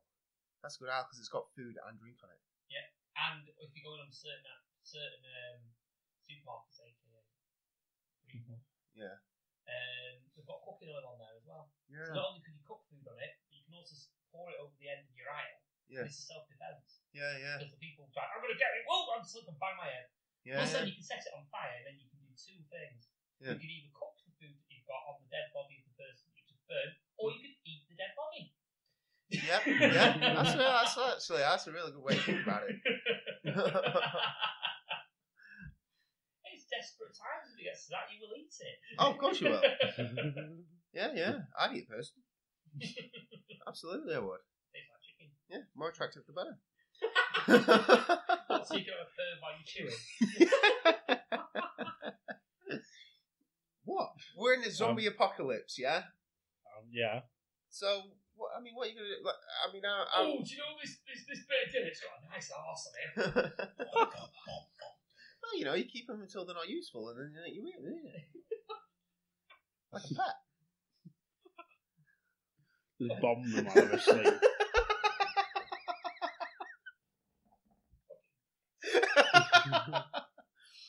Bunkell's like, if I made this right, as soon as they drink it, I'll kill him. Who said I'm wasting my degree? So yeah, moving on, sticking with food. Bunkell, tell me your perfect burger. And go. Right. If I'm making a perfect burger, what are my limitations? Are there any limitations or are there no limitations? Well, you can't make it like 3 foot tall. Well, no. Because, like, for example, I went and ate at Free Lights up in Fleetwood. And I combined all 3 of the burgers they do on their menu into one burger. And I'd be kind of tempted to do that. Was it like a land, sea and air burger? No, so basically, bun. Right. Burger. Beef burger. Okay. Then it was a chicken breast, then like a veggie burger. Okay. On top of that, then I think I put. What did I put on it? Oh, I think I put special sauce, fancy sauce on it. But that was my burger. So I took all three of the burgers that they did, so the beef burger, the veggie burger, and the chicken burger, and put them all in one meal, all in one burger. I can't remember because I think like the veggie burger wasn't like a normal veggie burger; it was like a Jamaican jerk bean burger type thing, and that's probably the best burger I've had for a long time. And I kind of created it on a whim. It cost me like £12 for a burger, and my wife gave me a lot of shit. But I ate it, and then I ate half my wife's meal, and I ate my daughter's meal as well because she didn't eat it either. So I ended up having like 3 meals and then 2 puddings. Man versus food. I think we just found our rubber mat. Yeah, I can eat a lot of food I want. So we do need to have a rubber match because you won the crap sack. Yeah. We won the chili challenge. Right. Only by default though, because Coxy didn't try, probably wisely, might I add. Didn't try the Hell Unleashed. Yeah. I did. Yeah. And I regretted it. But I won. Yeah. But we need to have a rubber match sort of thing. And to combine 2 answers,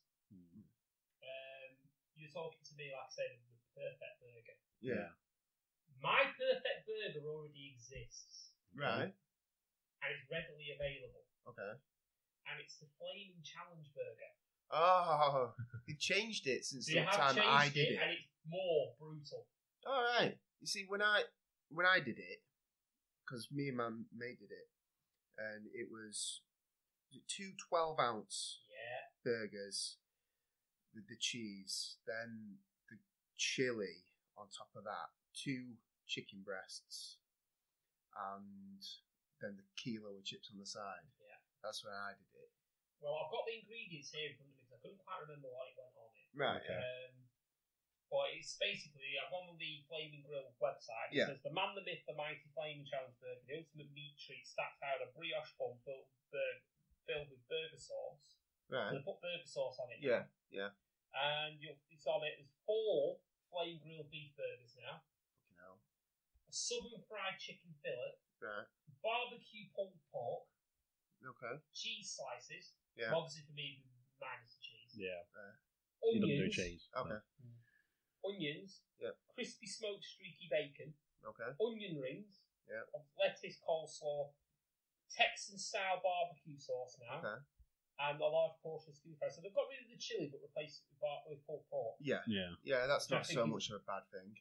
Yeah, so I think it's better. Yeah. So it's more barbecue than sort of like a chili sort of thing. Yeah. And obviously you've got the large portion of chips on the side as well. So that for me is my perfect burger. Is that it's like fucking big. Yeah. And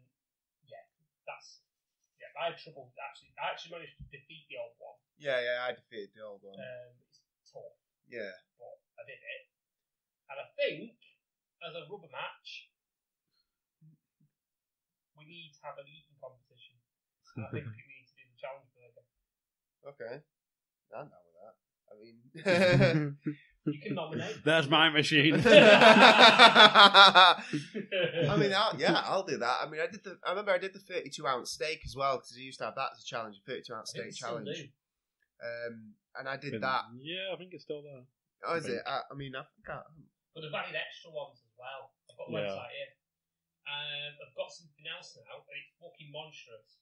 That is tiny compared to what is on there now. But they've got rid of the hot challenge, haven't they? No, the hot's still there. But they've also now got something called the Mother Clucker. Oh yeah. I tried to order that last time. There you go. See, I never got a certificate. So it says the Mother Clucker gets stuck in a whole top. There's a picture of it. I'll just show. Okay. Yeah, you had to order that. I went to order that last time I went, and they ran out of the buns, so they won't give it me. Typical. It's got 6 Louisiana style chicken strips. It's got brioche alone. Yeah. 2 southern fried chicken fillets, 6 rashers of smoky street bacon, cheese, lettuce, barbecue sauce, coleslaw, and a large portion of chips. Heart attack on a plate. Yeah, but there's also called the Apocalypse Cow. Whoa, what's that? Okay. Gouge. Yeah. I saw brioche and that was all. Yeah, it's all brioche. It says, it's time to step it up a gear. Serving a whole brioche loaf, you'll find 4 flame-grilled 6-ounce beef burgers, southern fried chicken fillet, crispy bacon, barbecue pulled pork, iceberg lettuce, cheese slices, onion rings, lettuce, burger sauce, served with 5 wings in a sauce of your choice, onion rings, corn on the cob, coleslaw, and a stack of fries. You feeling confident, Bunkell? Yeah, go on then. That's insane. I'll say I'll stick with the flame. We'll go for the flaming burger. All right. Would you do it as time or who can finish first? Or just who can finish first? Who can finish first? You wouldn't set a time. And if you can't finish it, whoever eats the most. Yeah. I think that's the best way to do it. Okay. Otherwise, we'll end up like a situation we've had today where we've had no winner. Yeah. So, yeah. But, yeah, I've got an idea for a couple of challenges next year. Coxy knows one of them. He's shitting himself. Is it the 10K? It is the 10K. What, running 10K? Yeah. Fat boy don't run. This fat boy don't run. Yeah, that's why it's a challenge. As I say, it's kind of unfair to put me because I run like 5K every day.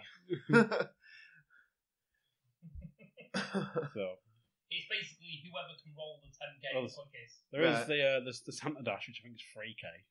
The Santa Dash? Yeah. Oh, God. That's supposed to be Sandcastle to Central Pier and back, I think it is. Right. I'm game for that. Yeah, that sounds like a more fair one, yeah. Yeah, I'm game for that, yeah. It's a bit more attainable for us. We'll start off easy. We'll work up to a 10K. We'll start off by running between lampposts. Yeah. I was going to say, I don't think I've seen Coxy run since he was like 13. So. Well, true.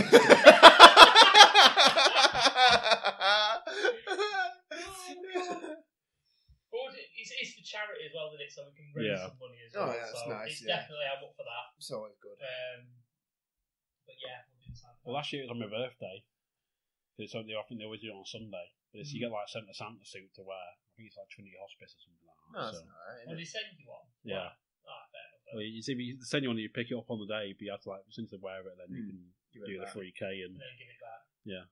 I think you keep it actually. It's not like it's like really thin felt. Right. You see people wearing it at first, they come running back and it's like half the pants are gone. That was mauled by a dog. Maybe that's part of the challenge. Maybe it's like that game show that's at the start of Running Man. Climb for Gohakash. Fucking Rottweiler's jumping up at the guy. Just set the suit on fire and see who can run the furthest before it just disintegrates. Like a reverse striptease, you can put the clothes on the long. Yeah. Go on, mate. Go on. I was going to I'll go back over another one because Bunkell mentioned it last week. I think we covered it on Rad. It may have been loosely memorised. I can't remember. But it was one you were saying about in a zombie apocalypse. The first thing you do. Oh yeah. What you do first. Because I think you like so. Yeah, it was on Rad. Darren said it was like he'd basically like be like GTA. Yeah. Bunkell sort of begged to differ. Yeah, because you die. Well, no, I'm thinking it completely depends on other people. Well, if it's like you said it was a zombie apocalypse, didn't you? If you were the only person left on Earth, type of thing, what would you do? Yeah. Now, has everyone else just disappeared, or have they just dropped dead where they are? Is my first question. Are they being reanimated as zombies, sort of thing, or are they just dead? Well, no, it's like, has everybody disappeared and it's just you on your own? So, like, all cars, everything is all still there, it's all left there, but there are just no people. Or are the bodies still there just on the floor? Like they've literally just dropped and stopped. Yeah? Because this is critical to what I would do. Yeah? So, I was working on the assumption that they've just stopped and dropped. Yeah, so the bodies are around, but you don't know what's killed them. You're obviously immune to it, whatever it is. It doesn't affect you. You know, there might be other people that you don't know about, but at this moment in time, you're the only person left. All right? The first thing I would do is set up a bunch of people in sexual positions. That is the first thing I would do. It's when you said to me last week, like, I don't know what to do with it. I'll just go home and have a sit on the couch for a bit and sort of try and take it in. Well, no, yeah, but you would, like, the first thing I would do is I'd set up a bunch of people in random sexual positions just because that's for shits and giggles. Yeah. Yeah.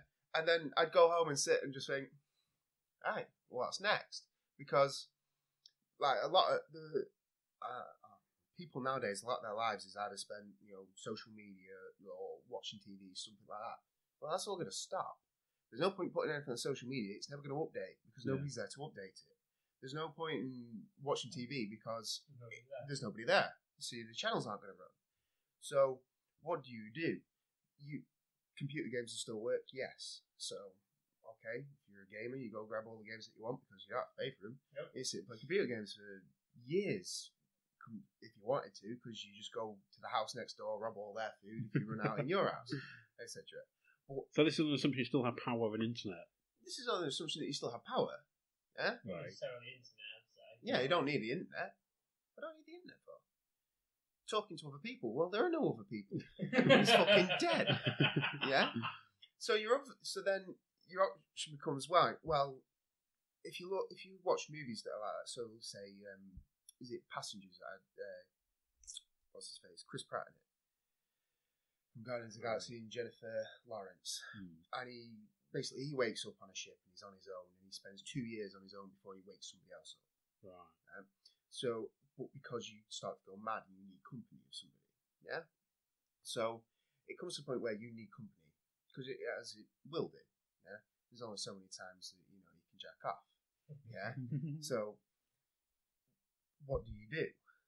Well, the smart man plans for such an event and either steals the body of somebody he finds attractive right early on and puts them in the freezer and then force them out. Yeah. Or you try and find... You've just gone to a dark place. Yes. So we're talking necrophilia here, aren't we? You're the only person left on Earth here. Yeah. So it doesn't really matter. You ain't going to get arrested for no shit. Yeah. But models out the door. Love it. But the other option is you set yourself up to go find someone. Yeah? But you can take any car you want, you can do whatever you want. Yeah? So, like, there was somebody who said that I might have been Darren said I'd steal a plane. You don't know how to fly a fucking plane. Yeah. So what you're stealing a plane for? You're going to die. Yeah? So, no, bad idea. You wouldn't steal a plane because you would die in seconds. You would literally go, dead. Yeah. Yeah? So, I'd steal a car because I could drive a car. And it doesn't matter if I smash the fucker up running into another car because if I don't die, I'll just jump in the next car and drive on. Yeah. Yeah? It don't really matter. So, you end up to search for people, especially if you're up here. The closest thing to you to then go to a wider space of land is Europe, because you can still go through the tunnel into France. Yeah, that's all you do. Okay, and you go into France. Even if you did, you could in theory still get a boat. Yeah, a boat's not hard to figure out like a fucking plane. Yeah. Well, yeah, a boat's going to be a lot simpler than a fucking plane. You've got a wheel. Yeah. That is it. Yeah. Run it around on the beach and jump out. Done. Yeah. Well, that's just it. You have to be smart with how you go about things. I say, can't fly a plane. Well, don't try to fly one. I don't know how to shoot. You say, oh well, there's a bazooka. You just aim it and it fires. Well, that fucker will blow your fucking arm off if you do it wrong. Yeah. So don't fucking steal a bazooka. Steal a fucking 9mm from a cop or some shit. Yeah, a small gun to. I actually did that on 4 Lions. Oh. They try and like blow. There's a helicopter or something. They're in like Kuwait or whatever, and they see like a helicopter coming like the Brits or whatever. Like, oh, take it down. Use the rocket launcher the wrong way. They fire it and just goes bang. The space plants. You end up blowing up like the bloody thingy headquarters or whatever.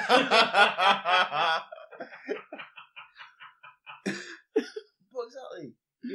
if there are no other people, you can do what you want. So you have to treat it as though there are no rules. Yeah, there is nothing to worry about.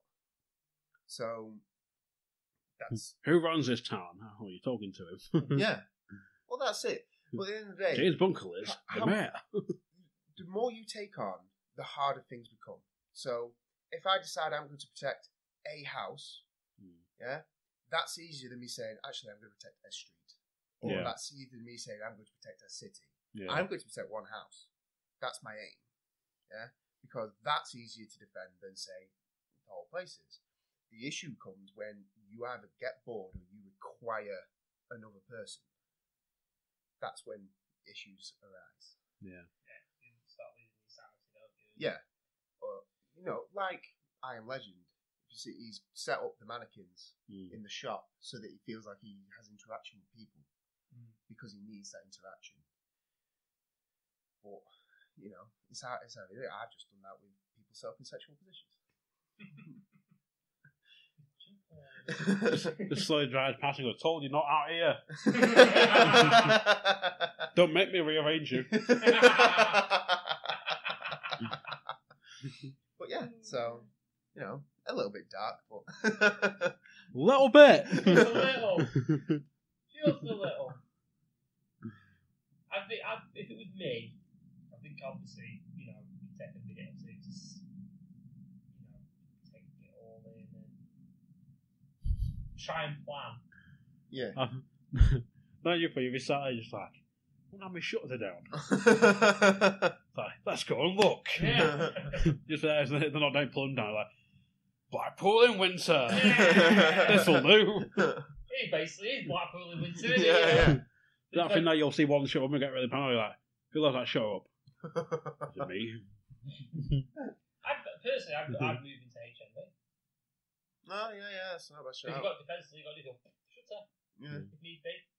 If someone, didn't see anyone hostile, you've got your shutter there, and there's obviously going to be a back way out. Yeah.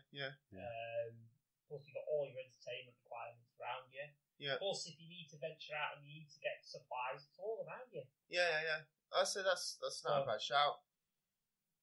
Because it backs into that place, like, for example, Hounds Hill and Blackpool backs into Hounds Hill. Yeah. All the shops around there. Yeah. You get supplies from. Well, that's it. I mean, if you think about it, I know there's quite a few entrances to Hounds Hill, but if you shutter them, then you've got, like, basically the whole of the shopping centre is...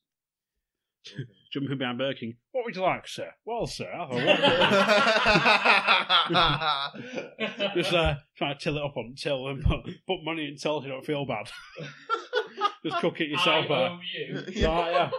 There's your Whopper, sir. Well, that's it. At the end of the day, money has no use now because there's no society to pay that you have to pay.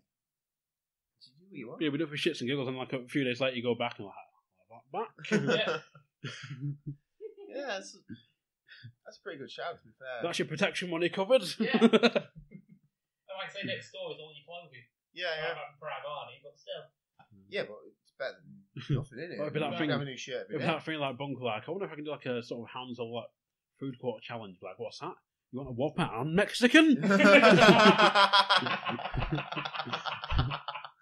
Okay, so would you like a burrito, you Whopper? I think I will actually. Yeah.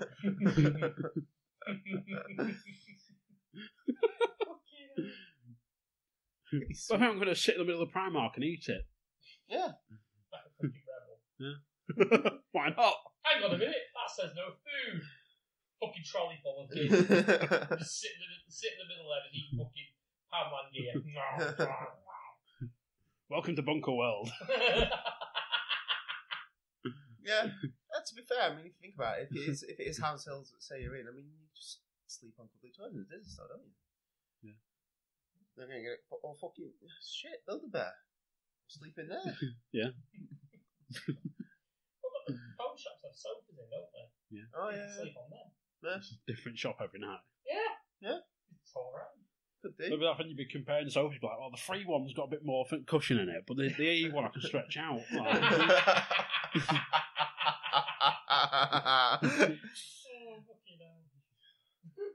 End up like watching bloody like reruns of adverts on your phone, like a random phone you picking up, going like, "Oh, it's another advert." If you got a phone signal. Well, yeah, that's it. I mean, it depends on what the apocalypse is caused by. You don't know what internet's no use to you. Phone signals no use to you because there's nothing to actually go and download. I mean, the only thing that I suppose would work would say be stuff like the WWE network, providing the service hasn't died and you have an internet connection. It's on-demand content, so you can click and watch it. I mean, you get fucking bored of watching this episode of SmackDown every day, but You've been able to sort of entertain yourself. Like, I wonder who's going to win this match. But come on, they had that. Like, you know he wins. It's like if you've seen it for the first time, whatever. Yeah. But they'd be like, because in Terminator Salvation, like John Connor's putting out messages through like an analog radio or whatever. Yeah. There's someone to pick up a message.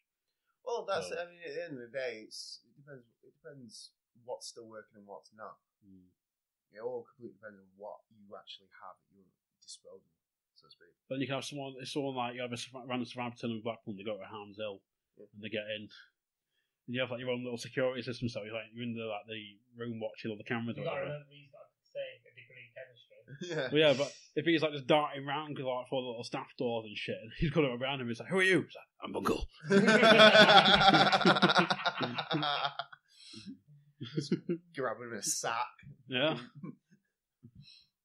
Who are you? Hung upside down in Mankind. Like, he used to say like a massage chair. Well, this is really comfy. Would you like some ghost chili nuts? Just pushing him down and just go. Looks like a pop figure. Go break into Mankind. Yeah. Just cracks open a Duff beer and you drink. Had one of those. Not worth £2. So yeah, he's like, "Welcome to Bunker World. We like Sky, some JD shoes, a cookie. I can make you a Bunkelchino."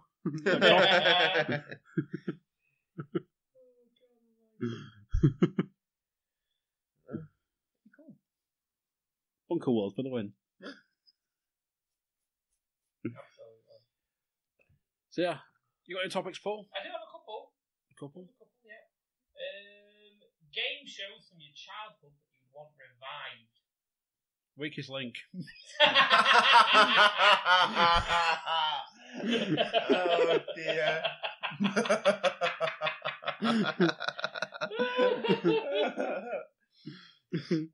Yeah, some twat just emailed the BBC about complaining about Anne Robbins and it got cancelled weeks later. So don't know what happened. What happened there, Bunkell? She was being a cunt to some old guy. I remember. Game shows that I want revived. This might take me a minute. I can think of one. Go on. Nightmare. Ooh, oh yeah, I good remember you choice. guys talked about that. Absolutely fucking Nightmare. I'd watch that shit now if it was just aimed at kids. Yeah. I really would. Problem is, it wouldn't be the same without the same guy. So you'd have to bring the same guy back. True. That Hugo, whatever his name is. Might have Brian Blessed do it. Oh, Brian Blessed. Fucking amazing. What about the Red Dragon? I can't do the impression, but what I can sort of do. What about beef tomatoes? Or have Dr. Dick Fingers do it.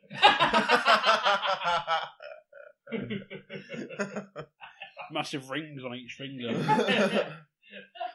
I think I'd bring back Crystal Maze. I know there was a reboot of it a little bit. Coming back, yeah. But I mean, that's what I remember watching it like in the mornings as a kid, when I was off school. It used to be on Channel 4 like 9 o'clock or 8 o'clock in the morning. Because you had Nightmare was on like 7:30, wasn't it? Yeah. So I just remember watching Crystal Maze then, and you'd have to have the bald guy though. It wasn't the same with the other guy. But yeah, I think that's the one I'd bring back.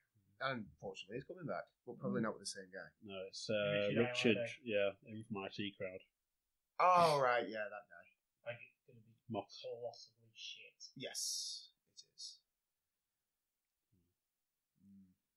Yeah, I'm inclined to go with Paul. I have to go with Nightmare. Because when I did catch it, even though it was like sometimes like some random quest, we got halfway through the next episode, it's a completely new team I did quite enjoy it. Yeah, I mean, you can go on YouTube. You can actually find every single episode on YouTube. Yeah, and you can watch it. And it has a playlist: season 1, season 2, season 3, all the way through. All right, cool. So I remember sitting there all day and binging it. Yeah. And then I found out I can't be arsed watching the ones that lose. I'll go and watch one guy that, proper. I said it on my proper RPG did. Got into the role. Yeah. Spoke to the person like the lady. This that. Proper got into it. And he was like, it was really good. Yeah. Really, really, really good. I'm going to give an honourable mention to Get Your Own Back. Oh yeah. Dave Benson Phillips. He hasn't aged. He hasn't. He actually hasn't. That's a fucking great show. And Finders Keepers and Funhouse. Funhouse was good.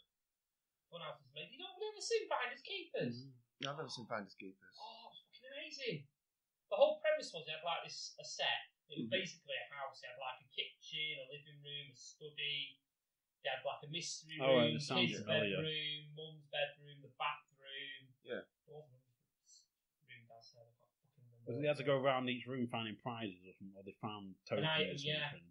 Yeah, it sounds vaguely familiar. And when they were looking for stuff, it was called a room raid. Right. There was the one. It was one like the gaming competition shows on Sky One. It was Game Zone or something, or Game something. There's one where it was like they said it in the Amazon. You had about 20 people who was watching, and they had to take on people like Eddie Essex, who was a guy who was like a sort of East End bruiser type who'd come out and he'd be like really good at fighting games or something. Right. And there was another guy who was like Mo the Genie or something. He was like really good at racing games for some reason, stuff like that. And half the time they were unbeatable. Yeah. And they take on each other with like the being virtual fighter and stuff like that. And then later on it was like Tekken with different consoles and stuff. Right. And if they lost, they got thrown into the pit. They were actually carried off by like two guys who just sort of just go, and they just fall into a hole, put onto like a beanbag or something at that. And you never saw them again. It was like a sort of elimination thing. They take on like the last person, like the game's masters, or whatever. And they beat them, they get put in the pit as well. But they can win. I was going to say, it sounds like a version of Games Master, just big death. Yeah. It might have been Games Master. I'm thinking of. I can't remember what it was called. Games Master was ace. I used to watch it on Channel 4. This was on Sky One. It was like early mid 90s. I can't think what it was called though or anything. No, I didn't have Sky at that time. I was too poor. Yeah. Never had it. I'm just trying to think if there's any more game shows that I used to really watch. 50-50 used to be amazing. Actually thinking about it. You remember 50-50? Yeah. Our high school was on it. Yeah. Did they? Yeah. We didn't go on it. We lost by 1 point. Oh! No, we didn't go on it. No. I can't remember. I seem to remember one kid who got a question wrong. Got shit for fucking years because they all blamed him for his losing. At that point. It was like I didn't like him anyway, so I don't care. But wow. Yeah, I remember 50-50. That was good. Did enjoy it. BBC though was shit for kids game shows though. Yeah. Yeah, it was. ITV fucking ruled though when it came to that. But BBC had X-Men. Yeah. BBC did have X-Men. Iron Kicking, whoever it was. Iron Kicking. But then I think it was Channel 4 had Batman. Yes, it did. ITV also had Batman the animated series. That was like Channel 4. No, ITV definitely had it. Had the animated series at one point. I'm not saying Channel 4 didn't have it at some point, but I know they definitely did. ITV definitely did. Possibly I think it was part of What's Up Doc. Because at the time Warner Brothers made the cartoon, didn't they? Yeah. So it would have been part of What's Up Doc. So obviously that was like the Warner Brothers version of the Disney Club. Yeah. So I'm going to look into that now. Yeah, it had Pat Sharp on it and what have you. No, I can't remember. And they used to do like a game show. You remember like when you used to ring in and you used to have to like press buttons on your phone? Yeah. No. It had like Yugo. It was like a train cart and they had to jump them across different trains and they did avoiding obstacles. I remember that. It's fucking shit. But but it was one of the things that I remember. I do remember Pat Sharp presenting it. Yeah. Just a couple of others I can't fucking remember. This was like pre-SMTV, like like era, so it was a long time ago. Anything else? Yeah, one last one is if you had to pick 3 video games to play for the rest of your life. Oh, God. What would you pick? And you can pick any console. So 3 video games to play for the rest of your life? Yeah. Do you get like expansion of these games, or you just get that actual version? I'll let you have the expansions as well, why not? So you can have like, Game of the Year edition sort of shit. Oh, right, okay.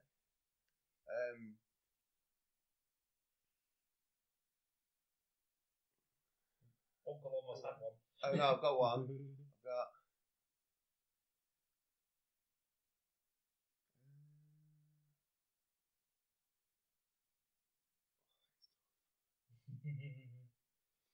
Yeah.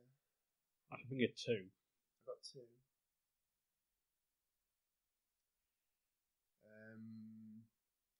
Definitely Def Jam Fight for New York on the PS2. Ooh. That's my first one because it's the best fighting game ever made, in my personal opinion. I appreciate that one. Yeah. There's all like press 5 different fucking buttons to do one move, and I'm just like, no, fuck your shit. I'm too lazy for that. Then I'm gonna have to say Saints Row 2. Because I love that game. I don't have one other to think of. I know the kind of games that I play, and it's like, I suppose I could play it forever, but I'd probably end up like hating it after a while. So do I pick something like this big open world and expansive, and think of something like that where there's like loads and loads of stuff to do, or do I pick a sports game because I play sports games? That's pretty much all I play. Madden 04 by any chance? Yeah, that's what I'm thinking. Possibly. That was the best one.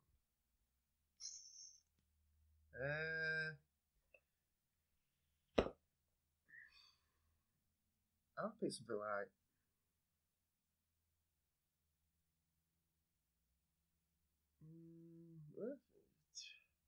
I don't have to pick something like GTA 5 or 5. Is it 5? The latest one, yeah, GTA 5. Yeah, because there's that much to do on it.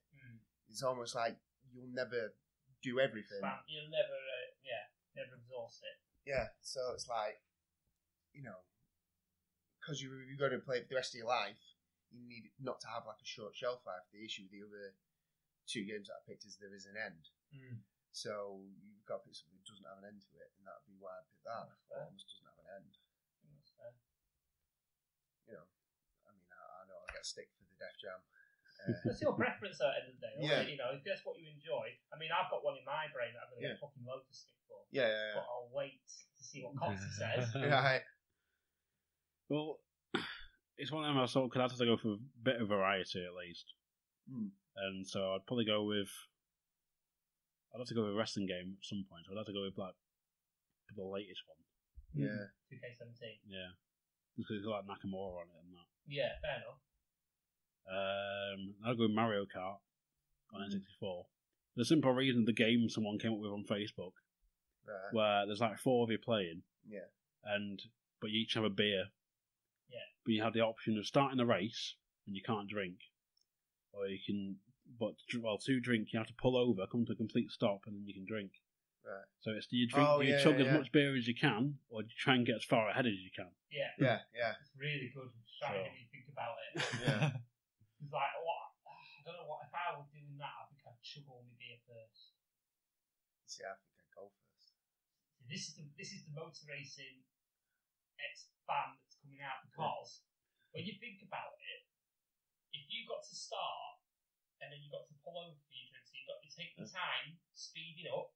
Yeah. Then you got to slow down. Yeah. Stop and do what you're drinking. Yeah. And then you got to speed back up again. So you lose all that time Yeah. slowing down and speeding up. Whereas if you chug your drink straight away, then you just all you got to do is speed up. Yeah. So you save a few seconds. Yeah, that does. Yeah. So it's that thing you could do the 3 laps but then you can't cross the finish until you chug your beer. Yeah. So you could stop. So you have a full beer. And there's people who are then catching up with you or whatever. Yeah. Or do you chug as much as you can first and then set off and hopefully. I'd do the chug. I'd chug first. I'd chug first just for the strategy. Yeah. Doing the no-stop strategy. And so I plan to go with GTA as well. Yeah. But I'd go San Andreas. See, the thing is, the only thing with Just San to go back Andreas to is Grove Street. it has an end. Mm. Which is, I've got that with Saints Row 2, you see. Saints Row 2 has an end. But I prefer playing Saints Row than I do GTA. Yeah. But then I've got GTA 5, there is no end. Yeah. Keep going. Constantly updating now until Yeah. they do eventually do GTA 6. Yeah. Service, you gotta say. Yeah. Yeah. Right, so what about me? Well, Give us one you're going to shit for, first of all. No, I'll save that till last. I'll save that till last. First one I'm going to pick is a game I'm currently playing at the minute. Okay. And that's Final Fantasy X/2, which is the HD remix. 2 games for the price of 1. Yeah. 2, each game if you do everything in each game, Yeah. it can take over 100 hours each. Right, yeah. So And it's something, so plenty of playtime. And I really enjoyed that particular JRPG. Now, it was a toss-up between that one and Final Fantasy 7, but Final Fantasy 7 only got so much. Yeah. Whereas 10 and 10-2 have got loads. Right. So that's what I would pick that for. Mainly because it's visually better. Yeah, yeah. And I just prefer the gameplay to that. 2 would be, because there's not been one release since, Gran Turismo 6. Right. Because there's fuckloads to do on that, and I love my motorsport. Yeah, yeah. So, and I can set up races and have like 24-hour long races. Yeah. Things like endurance races. I have done an endurance race online. Wow. I did, it was on Forza 4 on the Xbox 360. Me and Xander did a 6-hour race with like 6 other people. Jesus. I think I finished second. Xander crashed out after 4 hours. Binned it. And my last one, which I think I may get some stick for, No Man's Sky. Right, okay. No Man's Sky. I've not played it. Now, it's been absolutely shit-panned. Yes, it has. But tons of exploration to do. Right. And the game has no end. Right. So you can just explore and explore and explore. You can build bases. You can now that you've expanded, you can build bases on it. Yeah. You can get vehicles that go on land, so cars and things like that, Right, boats and things like that. I think you can even have a submarine. Right. To go under the water now. And obviously, it's like generating all the time. This universe is getting bigger. Right. So you can just explore away, and I could finish the other 2 games. Yeah, but that'll never end. That'll never end. Yeah. So I can just keep exploring, thinking it's all randomly generated, and I think, well, I've never seen that before. Yeah. I've never seen that before. Right. I've seen something similar Or just to the that. one where it's like there's constantly like new creatures and stuff you can find, and Right. Yeah. Really, it gets boring after a while. Right. I'll be honest with you, because I do have it, but I've not played it since the expansions came in. Right. Okay. But I just can't get back into it at the minute. But if I was literally only 3 games I could play, I would pick that. Yeah. Because there's always something to do. So that's what I would do. And that's the end of the topics. Share topics. Oh, we've got some listener topics sent in by Daz. Unless you've got any, Bunkell. No, I'm alright. So we'll cover it really quickly. Greg's drive-through, brilliant. Next one. Yeah, that was all I've written down. It's any drive-through is a cracking idea. Anybody that makes getting food lazy is amazing. So, So first of all, Daz writes in and asks, why have the youth of today no respect for anything or people? And what would you do to combat the issue? Shoot them. Bunkell? I would bring in national service. Yeah, in all seriousness. Yeah. You're 16, you take your GCSEs, if you come below a national average or if you come below what is considered to be adequate, national service. Yeah. Absolutely. Unless you're going straight into a vocation. Yeah. Or something like that. Yeah. If you just go into school, coming out of school, I'm not doing fuck all, get your ass house in the army and start singing, "This is my rifle, this is my gun." Yeah. Well, I mean, to be fair, the other thing that I bring in is, you see a lot of these people who think they come out of school and, either they don't get a job or they don't want to get a job because they think, well, the government will pay for me. Yeah. I'll just go on benefits, or I'll pop out a kid and then I'll get more benefits. And then when that runs out, I'll pop out another kid. And when that runs out, I'll pop out another kid. Yeah. Yeah. And you see them, and literally they live off benefits and people pay for it. But what I do in those situations is, how can I put it? Again, you can't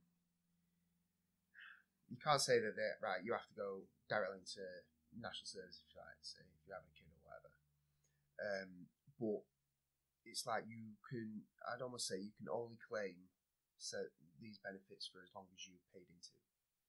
So if you've worked for 5 years, and you get made redundant, well, for, I don't know, say for 2.5 years, we'll give you job seekers. But as soon as that 2.5 years is up, if you haven't found a job and you can't prove that you've been looking for a job, you can't prove that, okay, had these many interviews and were rejected or whatever it is, or you have like an underlying disability or whatever it is, it's taken away from you. So for people who come out of school, you have 6 months. Because at 16, obviously, you might never have had a job before, they've not paid taxes, you have 6 months to find a job. If after 6 months you haven't found a job, take them back to your benefits. We take them out.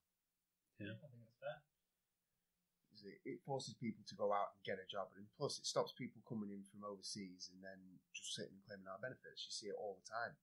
I mean, there was one show, I can't remember what it was called. It must have been on Channel 4. And there's a woman come over here. She had no reason to come over here. She just did. Brought 5 or 6 kids.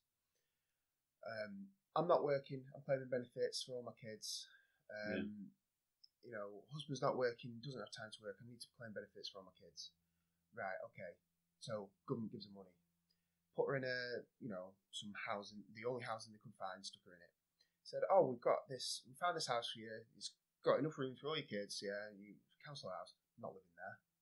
What do you mean you're not living there? It's a house we're giving you for free. Yeah. No, not living there. I want a minimum of this house. I need to be in this postcode.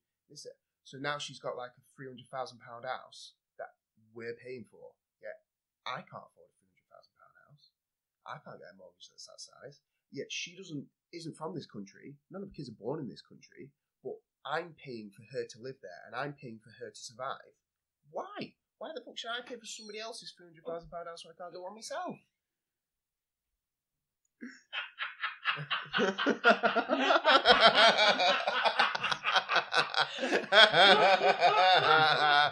What's that coming over the hill? Is it a Tory? Is it a Tory?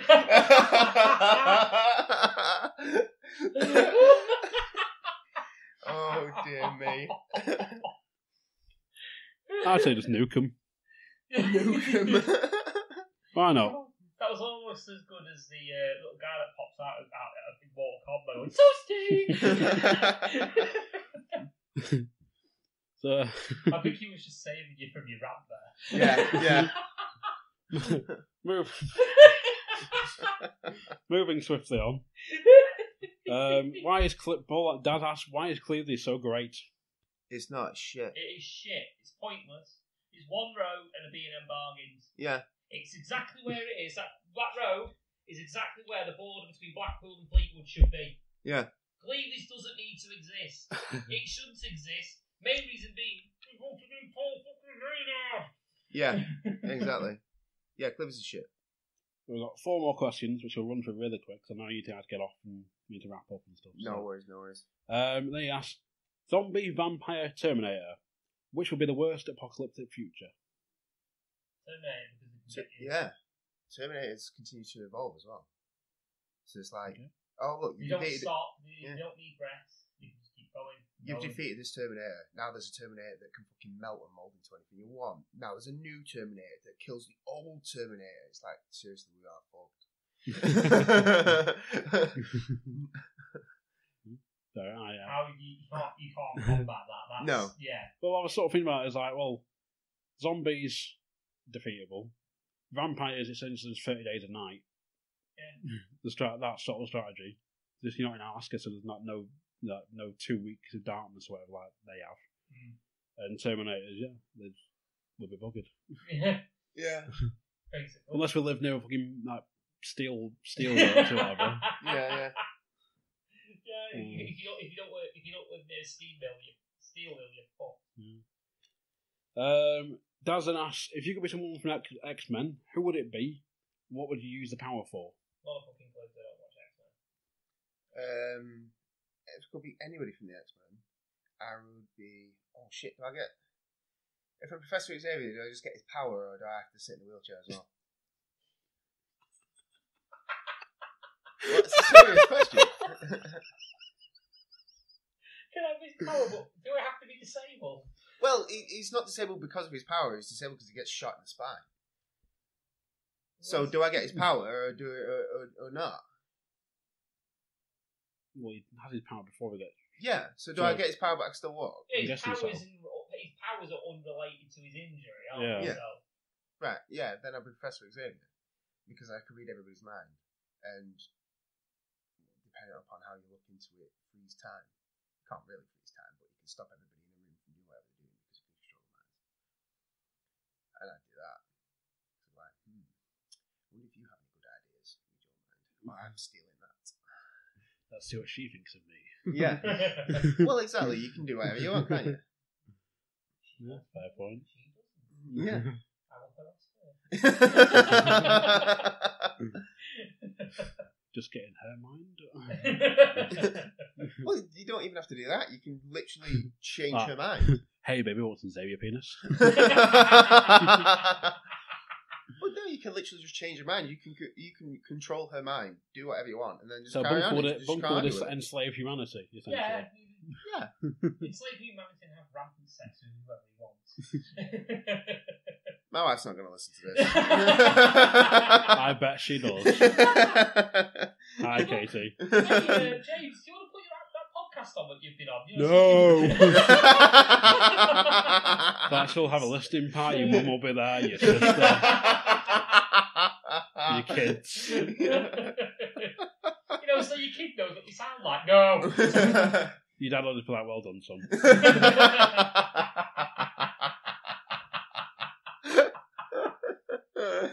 Oh dear. I don't know how I'm going to get away with this. Oh my god. Oh. Just hope she doesn't listen and go, oh, sorry, that file's corrupted. You went to hit delete and then you hit play somehow and it's like somehow starts playing through your TV. And you start panicking and you make it worse. Yeah. I'm turning the volume up. Or your neighbour has like Alexa or whatever, like from Amazon. Starts playing for your neighbour's thing. You actually set it up to the Bluetooth to the hi-fi system and turn it off. So from my limited knowledge of the X-Men, I was sort of thinking Iceman for some reason. Iceman's pretty cool. Yeah. When I was a kid, I'd always play as Iceman if I was playing an X-Men game. I would tend to beat them. Yeah. But that's just because you can just ride anywhere on ice. Well, yeah. It's like a cool way to get around. Yeah. So look, my drink's cold. Check again. This coffee's too hot. Really? Because now it's ice cold. Make forge a career in bar work. The ice machine's broken. No, it's not. You just have to make ice buns. Like, ice to see you. And shit like that.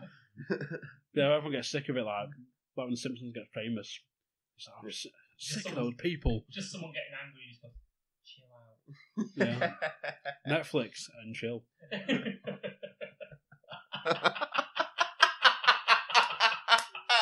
Just freezes the sofa under her ass. Hey!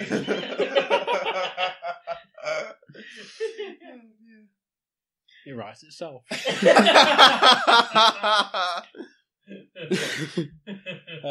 Darren next asks, what's your favourite pod and why is it rad?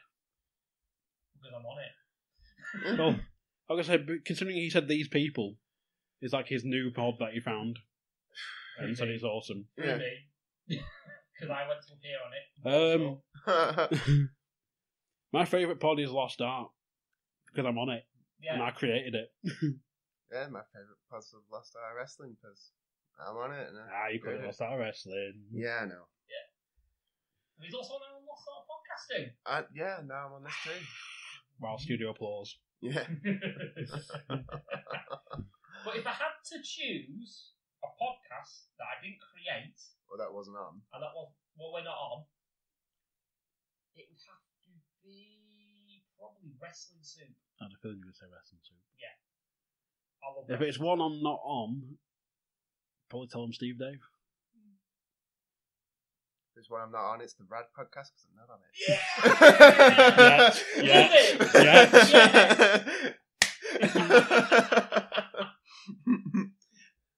Oh yes. Shafted.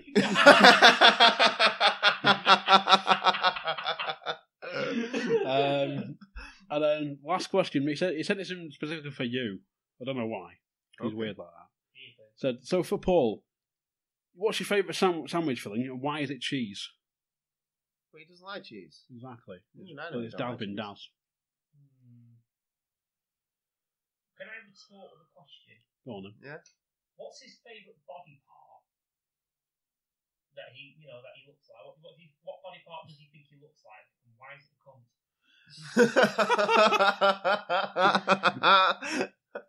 You can answer it on Monday's show.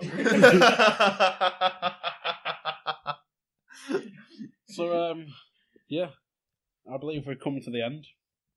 Wow, marathon. And, yeah, so I shit on your 10k and raise you 3k.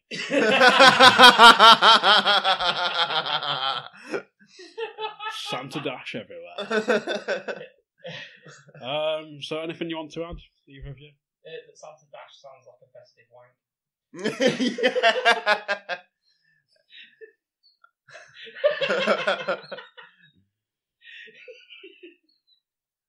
Saying nothing. Had a small apology to my wife if she does listen. I was supposed to be home 2 hours ago, but oh well. Shit happens.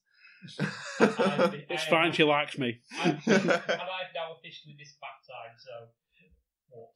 So I do every other one, so once in a blue moon. Yeah, so you're not leaving the house for like 2 weeks now. Absolutely. I'm not bothered. Even for work. I'm not bothered to get out of it, I suppose. And I'm not bothered because Le Mans on next weekend after, so that's fine. So, Gives me an excuse to stay in, doesn't it? Yeah. This is true. Oh, can you go to the shop and can you take the kids to the park? No. You barred me from leaving the house, remember? Yeah. So yeah, alright, cool. Plug away. Yeah, you can find the Lost Art. I'm plugging you now. Yeah. Hey, you can find the Random Ass Discussion podcast on Facebook. You won't find it if you look for Random Ass Discussion. You have to find RAD Random Discussion because I have to take the ass out, as I always do. Yeah. You can find us on Stitcher. You can find us on iTunes. You can find us on Spreaker. Just like I said, look for UKRAD Podcast. We are on Twitter at UKRAD Podcast. That's it. Bunkell. Find the Lost Art Wrestling Podcast, the sister of this podcast, on Lost Art Wrestling Podcast on Facebook. Delivered like a champ. Hey, I've never done the plug before. I'm not used to this. This is new to me. At least you did try to plug your own podcast and plug another one. That's true. Well, it's on like one of the last House of Wrestling when he chimed in. He's like, "You've been listening," and it's like, didn't work. So, yeah. Anything else? No, I've been James the Delivery Man, Bunkell. Okay, we'll get to that in a minute. Don't worry. Yeah. Still got my plugs to do as well. Am I not important? Is this not the show we're currently on now? To be honest, I'm just dying for a piss. Right, well, find the Lost Art of Podcasting on YouTube, Spreaker, Stitcher, iTunes, Facebook, wherever else. All good podcast hosting sites. What he said. So yeah, for the Lost Art Podcasting, I've been Coxy. I've been the delivery guy, Bunkell. The baddest man. The baddest man. The baddest man. Signed, sealed, delivered. And I've been the soon-to-be-sterilised hat guy. Oh dear. Oh, I love bricks. double decker fingers. Double decker fingers, mate. Dr. So yeah, you've been listening. Thank you very much.